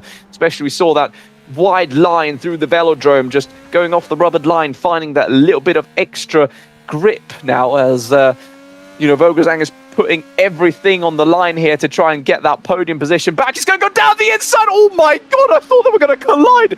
so brave on the brakes. Has he forced Bounceman to take a less beneficial line? Both of them now round the outside of the velodrome. Bounceman was so very close to the white line, though. I think that she may have done enough. Oh my god, a big moment again on traction for Vogelsang, though. So it's going to go right down to the wire between these two, though. But he was a dark horse before this race. He has shown very impressive pace throughout the season, though. He hasn't had the results perhaps that it was deserving of, but he is going to take back-to-back victories here in IES at Road Atlanta. It is Wojciech Dvorak and Thomas Eng that will take victory here in round 4 of IES, and a wonderful deserved result from him.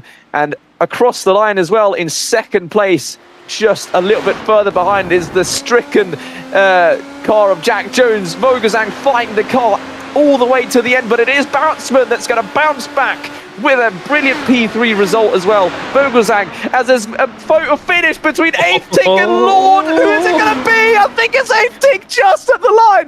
100th of a second separating the M-Plow and Velocity Online Racing car across the line. And I did tell you, you did not want to take your eyes off the action until the very end. Aefting making the most of the outside line, and oh my god, maybe a little bit extra push to pass as they went across the line, neck and neck. And oh my god, what an exciting end to this race it was. Yeah, I mean, that rain really did just throw everything amok, and like the strategy. Scrap the whole strategy beforehand. So scrap all of it.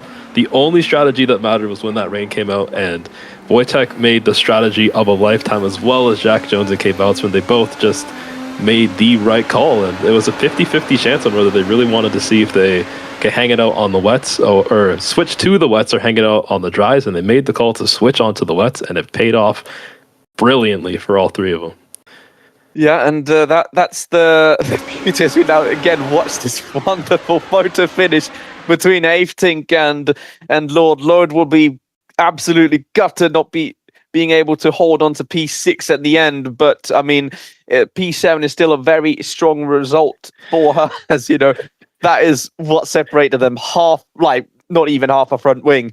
It's a little bit of extra nose cone. If you had the Formula 1 2014 levels of, nose cone, you would have won that race. But yeah, that just shows a beautiful camera shot there. But that was one heck of a fourth race here in IES. And as it's been all throughout this season, it is not who you would think before the race who ends up benefiting the most in the end. And it is and the unofficial results are as follows. Wojciech Dvorak taking his first victory of the season with Jack Jones in second place, Kate Boutsman in third with Milan Vogelsang in fourth. Williams, after obviously having to make the extra pit stop for wet tyres, will end up in fifth position. I don't think he'll be too disappointed with that one in the end, though. Made some good moves on the wet tyre as well. But Rodin Aefting, of course, getting ahead of Chloe Lord just at the end for P6, with Kostek Solove ending up in 8th and Timo van Haften continuing a strong string of points for the Domehead Racing team in 9th position, with Micah Mixer as well. Very much improved result here in the rain in P10, with Luke Smith, after his aeroplane accident earlier that we thought took out his teammate as well, will end up in P11, with Ewan Langley, who of course had a stricken car as well, will still recover to P12 in the end, with Alexander Strobel in 13th, Ben Ford in 14th, with of course half a broken car as well. Hayden Gullis somehow as well making the strategy work for him and keeps himself out of trouble in a very solid P15, with Aman Lal obviously having the incident earlier on. I think he won't be too disappointed with ending up in 16th, considering how close the grid was this evening. Harry Ward, though, will end up in 17th, with Mike Krzyznik getting his best position in 18th, ahead of Pin van Gastel and Anthony Heitzma in 20th. Denzel Clarkson, after having an incident as well with Aman Lal earlier, will end up in P21, with Jacob Burke finally finishing a race as well. I think he will try and build on this momentum in P22, with Philip Kovala in P23. Merlin Bruvers will end up in P24. Jaeden Kropivnik will end up in 25th. I wish him all the best for his exam tomorrow. I hope that he will not be too gutted with this performance this evening, with Ben Sieber in 26th, Marcel Vogt in 27th, Tibor Gilagi in 28th. Indy Kirkenbauer will end up in P29, and Franek Sikorsky, he's down in 30th. So already 2 disappointing results in a row for him. He will try and bounce back as best as possible, I think. And Thomas Wright as well, P31 as well. Previous championship leader and championship leader, 30th and 31st.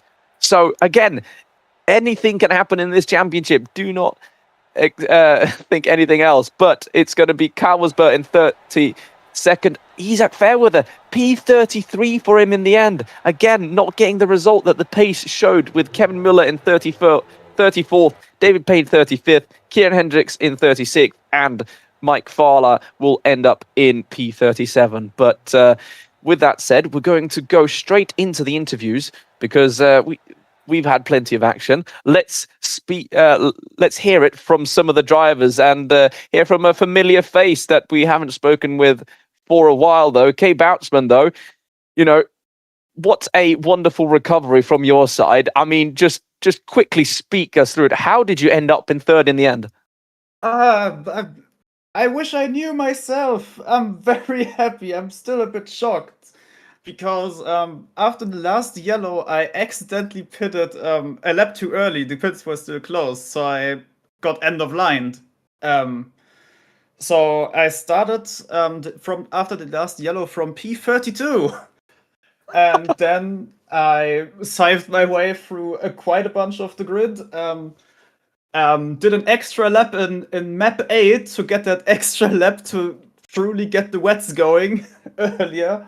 Like I could get that extra lap so the tires were actually in the right condition for the track. And then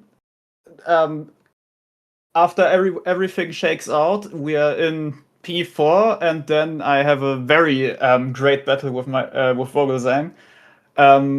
Get him around the outside of, I think it's turn 9, which was absolutely filthy, and taking home P3, which was very unexpected. And also shout out to my teammate Chloe, who against all odds got a P7 out of it, which she did not expect at all. I'm so proud of her.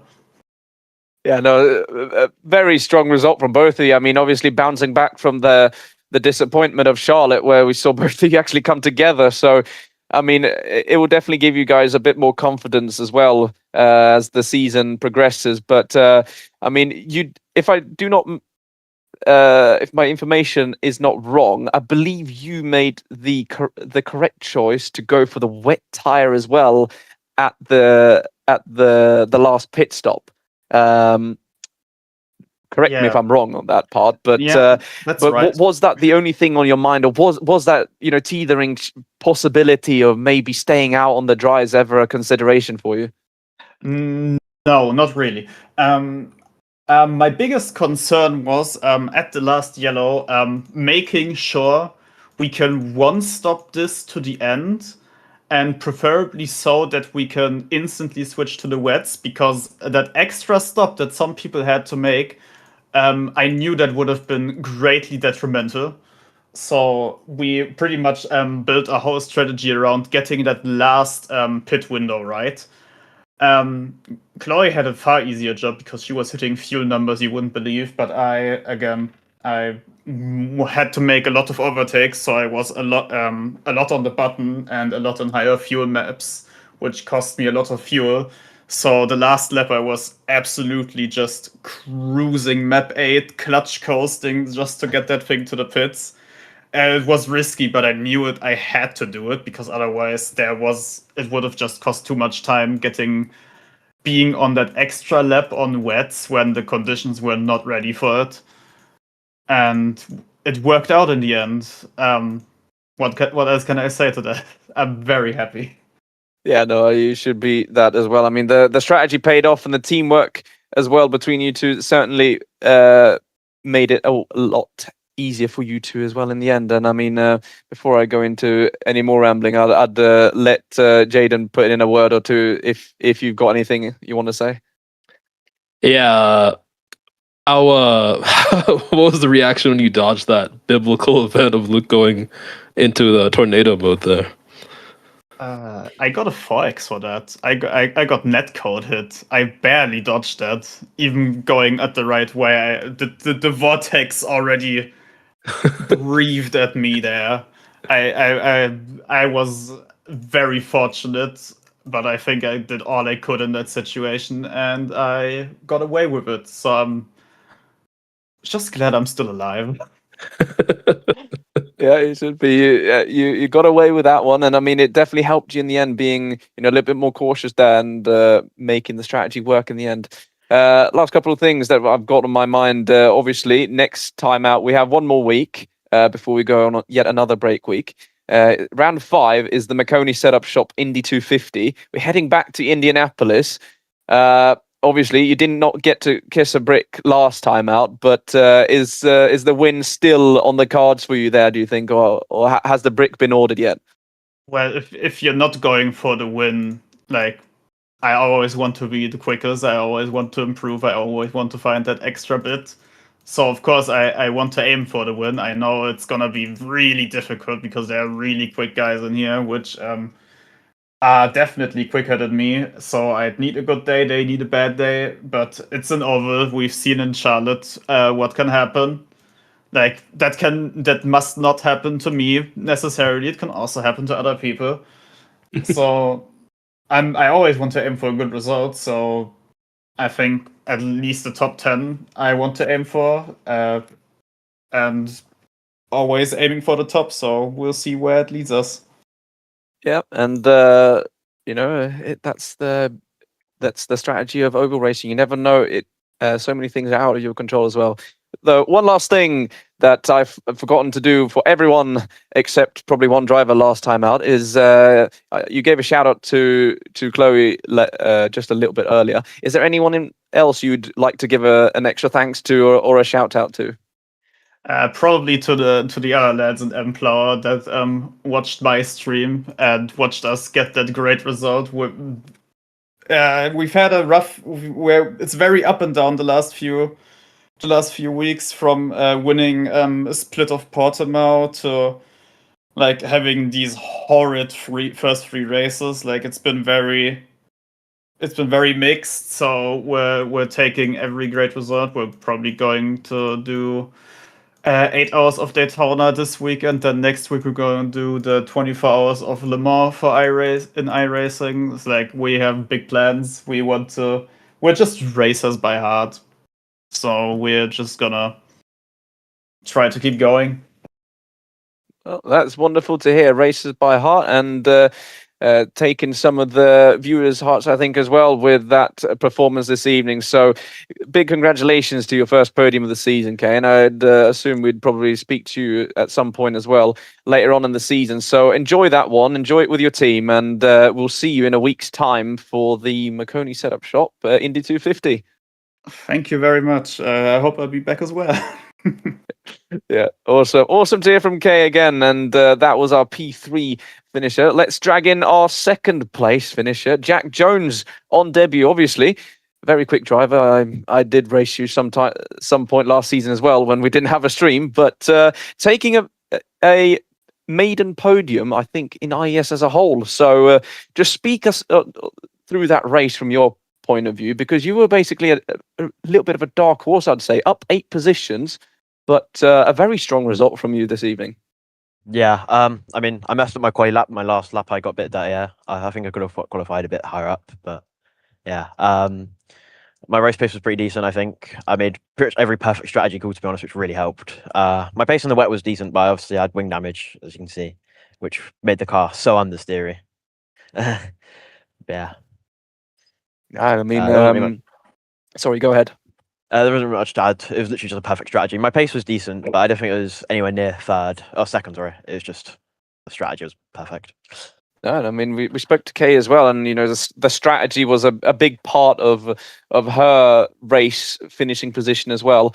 I was just going to say, I think if the information we have as well is correct, you made the same call as Wojciech to go for the wets early, whilst Jake opted to stay out on the dry tire.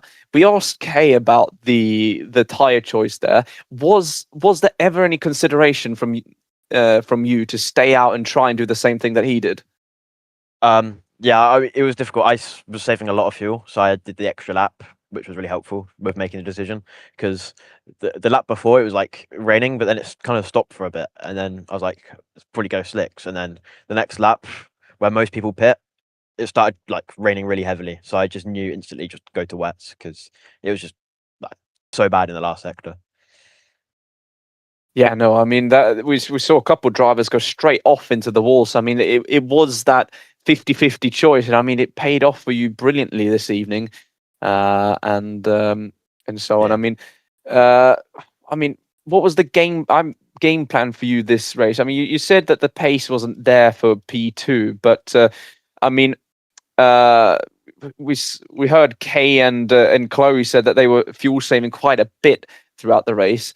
I believe you said you did do that as well, but what was the real game plan? Was it to make positions early on, try and stay in clean air, or was it to work your way through with some people to get closer to the front of the pack?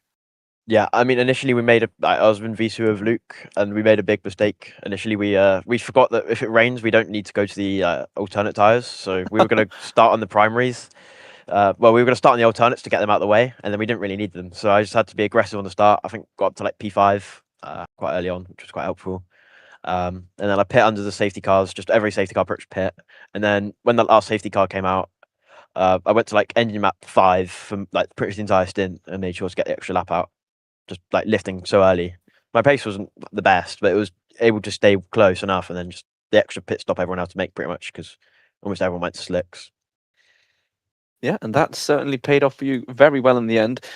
Before I add some more things as well, Jaeden, do you have anything you want to add yourself? Not this time around, not really. Obviously, you kept it fairly clean compared to the rest, despite the biblical onslaught that was taking place once the rain came out. So good on you for that. I think that obviously, with that being said, Wazook will ask you a couple more questions that we usually ask everybody else. But my question for you would be, obviously, Luke Smith wasn't on the luckier side of this event, but do you think he'll bounce back next race? Yeah, definitely. He's like really quick. So I mean, he got second, I think, in qualifying, but he was very quick, like for the way through. But he messed up his qualifying lap. I think he got a bit of traffic, and yeah, it was like such a 50-50 race with like every decision. It was so difficult strategy wise. No, you made the right calls this time. He did not, unfortunately for him. Obviously, being involved in the crash earlier did not help him whatsoever. But with my AI generated questions, probably. They are as dull as that. No, they're not actually, but they are as dull as them. But anyway, obviously next week we head to the Marconi Setup Shop Indy 250, the second oval race of the season. What are your thoughts for that one? I don't really know. I don't really drive oval, to be honest. So I just have to hope for the best. I've literally never. I think I drove this car in Indy 500 and I crashed on a lap 2. So that's about all my oval experience I've got in this car. So I'll just try the best I can. Well, in that case, we hope that you do not end up in the catch fence early on, but only time will tell. And just the last thing before we let you go, is there anyone in particular you want to give an extra thanks to or a shout out on the stream? Well, I think Luke and Jake, who I was on VC with, Jake Gatus, they helped me a lot with like the car. I've barely driven this car before, so like engine map and stuff. I was considering going to engine map 8. To save more fuel, but I was told not to do that. So, yeah. Awesome to hear. Teamwork being made cross teams as well. That is what we love to see as well. So, but awesome result from you, Jack, and your strategy worked out very well for you. And we hope to speak to you at some point further on in the season as well. So enjoy that second place and go brag a bit about that for Luke. I'm sure he's going to be very happy about it. Yeah. Awesome to speak to you, Jack, and we'll catch you later. So that was Jack Jones, our second place finisher. We're going to wrap things up, obviously, with our race winner, who's been waiting in the waiting room for very, very long time now. But our back-to-back winner here at Road America, Mr. Road America himself, Wojciech Dvorak, who takes his first victory of the season, and in a very opportunistic style. In fact, I mean, running at the front of the pack, made 4 stops this race. I mean, how much was that strategy, a vital part in your victory this evening? I mean, I don't think I made 4 stops as far as I'm concerned, but okay. I mean, it's not. In fact, I was wrong. Yeah, I think I had like 2, but yeah, since the beginning, I was like, yeah, I have to just run white tires until it gets wet, then I go on wets. Then I spend the whole third caution calculating if I can go on wet straight away or the rain is not gonna be here. And then I realized if I fuel save a lap, I could make it. So I decided to fuel save a bit. That's why I just let Jake pass me in that stint before it got wet, because I just wanted to fuel save a little bit. And then yeah, I just put the wets on, which I was kind of surprised that I was like the only one from the front, because yeah, I knew the rain is gonna be until the end because of how the timeline better works on the game. So I just knew the rain is just not gonna stop. So I decided, yeah, let's just put wets, even though the first 1 or 2 laps were pretty bad for the wets, not gonna lie.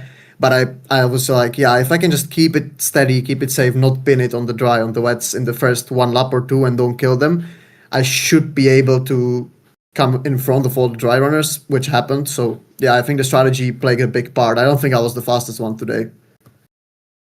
No, but I mean, like everyone we've spoken with this evening, I mean, everyone's basically said the same thing. I mean, strategy was such a big part. I mean, Jack being on the right end of it, Kay being on the right end of it, and yourself obviously being on the right end of it.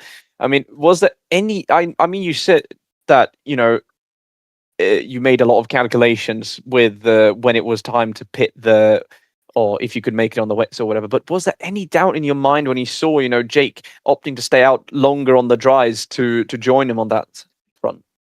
I mean, well, I couldn't react to Jake putting dries on because like we pit at the same time. So I just kind of like, when I saw it in the pit lane, I had the wets on already, so I couldn't switch it. Obviously, I had a few doubts run in my head because I was like, wait, why is everyone going on slicks? Did I get this wrong? But then I realized, no, okay, keep it calm. There's nothing I can do anyways, so let's just keep it clean for the next 1 lap or 2. Hopefully the rain is gonna do what I expected it's gonna do, and it did, and it got too wet, so it worked in the end.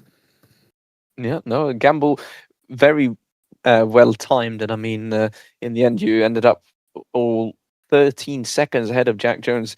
I've run out of smart things to say. Jaeden, help me. You're trying to get me to help out. Yeah, I mean, obviously, we already talked about your strategy. That was pretty much the winning factor right there. How, obviously, you were spending a majority of that race in the midfield. How did you fare through the midfield, just playing it safe and trying to get that opportunity to make that call, or were you trying to push through the field to get some positions up at the front?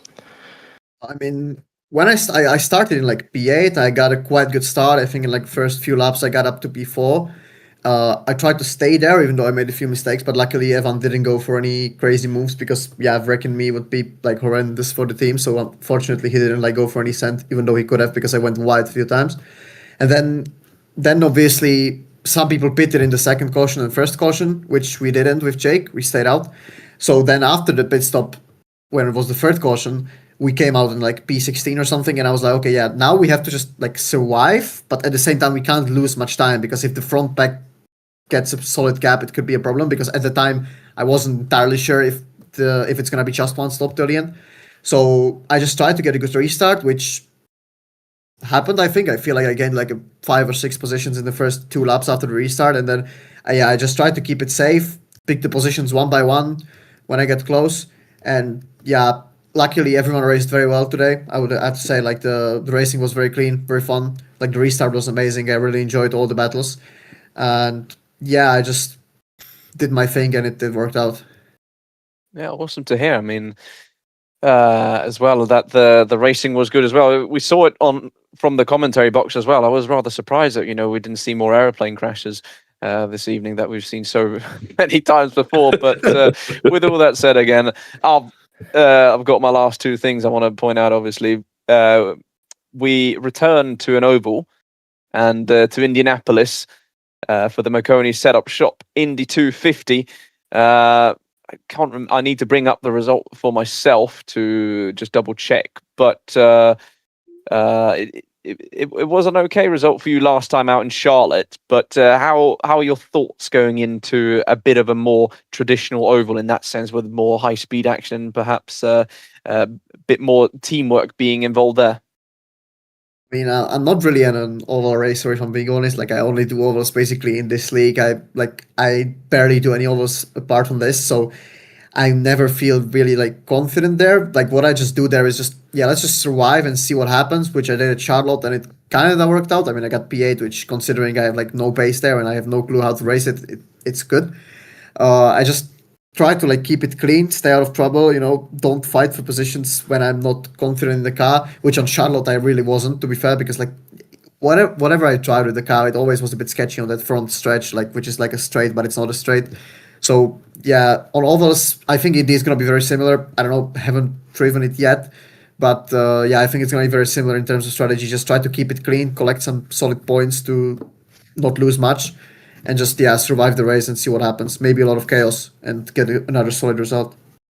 Yeah, no, I mean, solid result. I mean, I'm just looking right now at the drivers' championship now, as Josh is already on the calculating with the drop rounds. You are now currently running in 6th position, but the entire top 6 is within 21 points of each other.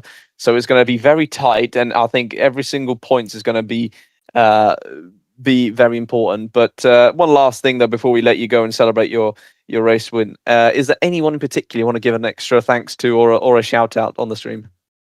I mean, I don't know, probably my team overall. Like, thanks for supporting me all the way. I mean, I've been here for 3 years now, and I've developed a lot, and they helped me. And after all, they are like behind the success. I feel like it helps a lot to have a good team behind you. So yeah, I think like the whole team, thanks for everything, and thanks for supporting me and trusting in me.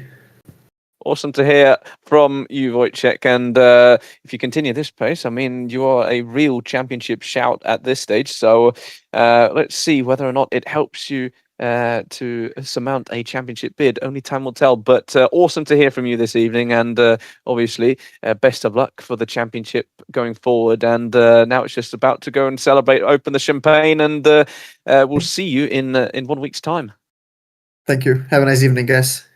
Awesome to hear from Wojciech there. And just before we close out this evening, let's just try and summarize this race now. This chaotic, crazy, strategy-driven, and just all-round great experience, I'd say, from a commentator's perspective. Yeah, I mean, obviously, it's really the strategy that just made it come alive. And I think, in my opinion, I don't know about you, but I think that style of weather is probably the best for racing, just in terms of this league, just because it mixes in that early stage where we get to see the drivers really show off their pace and see who can push as much as they can, factor in that strategy with the fuel, and then once the rain hits, they have to make that strategy of when they want to set up for that stint, as Kay was talking about there, where she was trying her best to really focus in on that last stint just before the rain hit, so she would have enough time to decide whether it was enough to pit for the wets or for the dries. And then you have the rain, where obviously chaos just unfolded with no safety cars about. And yeah, I think for me, at least, that is the best conditions we've had for racing so far.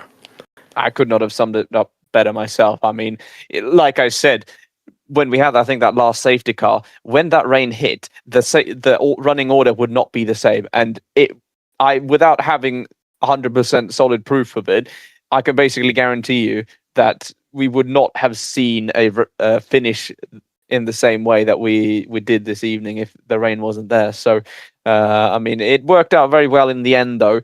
Not too many big incidents, which I was pleasantly surprised to see. I mean, because you'd think, like, in these races, when we saw so much drama early on with 3 safety cars so close together, that it's going to be one of those races where it's just a mayhem, a pandemonium for whoever can like go for the craziest move. But it wasn't that so much of that later on in the race after that last safety car. Obviously, we had some incidents, like 2-car incidents here and there, but it wasn't like stupid stuff in that sense. It's, stuff that happens. And I think that rain also was playing a big factor on the minds of so many. I mean, we saw, and I think that also made them calm down a little bit. I mean, we heard from Kay that, they were strategizing for laps, together to just try and make the most out of the situation. So, no, I mean, definitely one of the better races I think we've seen here in IES so far. Yeah, and I think the even cooler part about it is just the fact that obviously, as we were saying, that the strategy just kind of threw everything into the wind essentially at the end of the race. But it was even more surprising when you talk about the lack of incidents we had. You'd think at a place like Road America where, a very small mistake or error can pretty much throw you into the wall and throw you back onto the track and cause a chaos effect where everybody just gets kind of caught up. But for this race at least, it's a little bit backwards. It seems like the tracks that were more prone to incidents like this one cause a bit less accidents compared to the others. Yeah, no, I definitely agree. But very, very solid race, I'd say, from basically everyone on the grid. So with that said, though, we're going to wrap things up this evening. So for those that are still in the chat, we appreciate that you stayed with us all the way till the end. And I mean, with all that said, we depart from Wisconsin, Plymouth, Wisconsin, and we'll, in 1 week's time, we'll head to Indianapolis for the most infamous and famous oval race of the championship for the Marconi setup shop Indy 250 and for round 5 of IES before we take a 1 week's break before we head down to Miami for round 6. But it's been a pleasure as always being one of your commentators this evening, and we hope that you've had a wonderful time in the chat. And also big thanks to Julien for providing the awesome camera work throughout the stream, even though the technology didn't really help us too much this evening. But that's things that happen. I do not know how to pronounce Valtiv until this day, and so be it. So, but yeah, it's been an absolute pleasure being here this evening, and I hope you guys have enjoyed it as much as we did. So until next Wednesday, have a good one, and we'll see you then. Peace.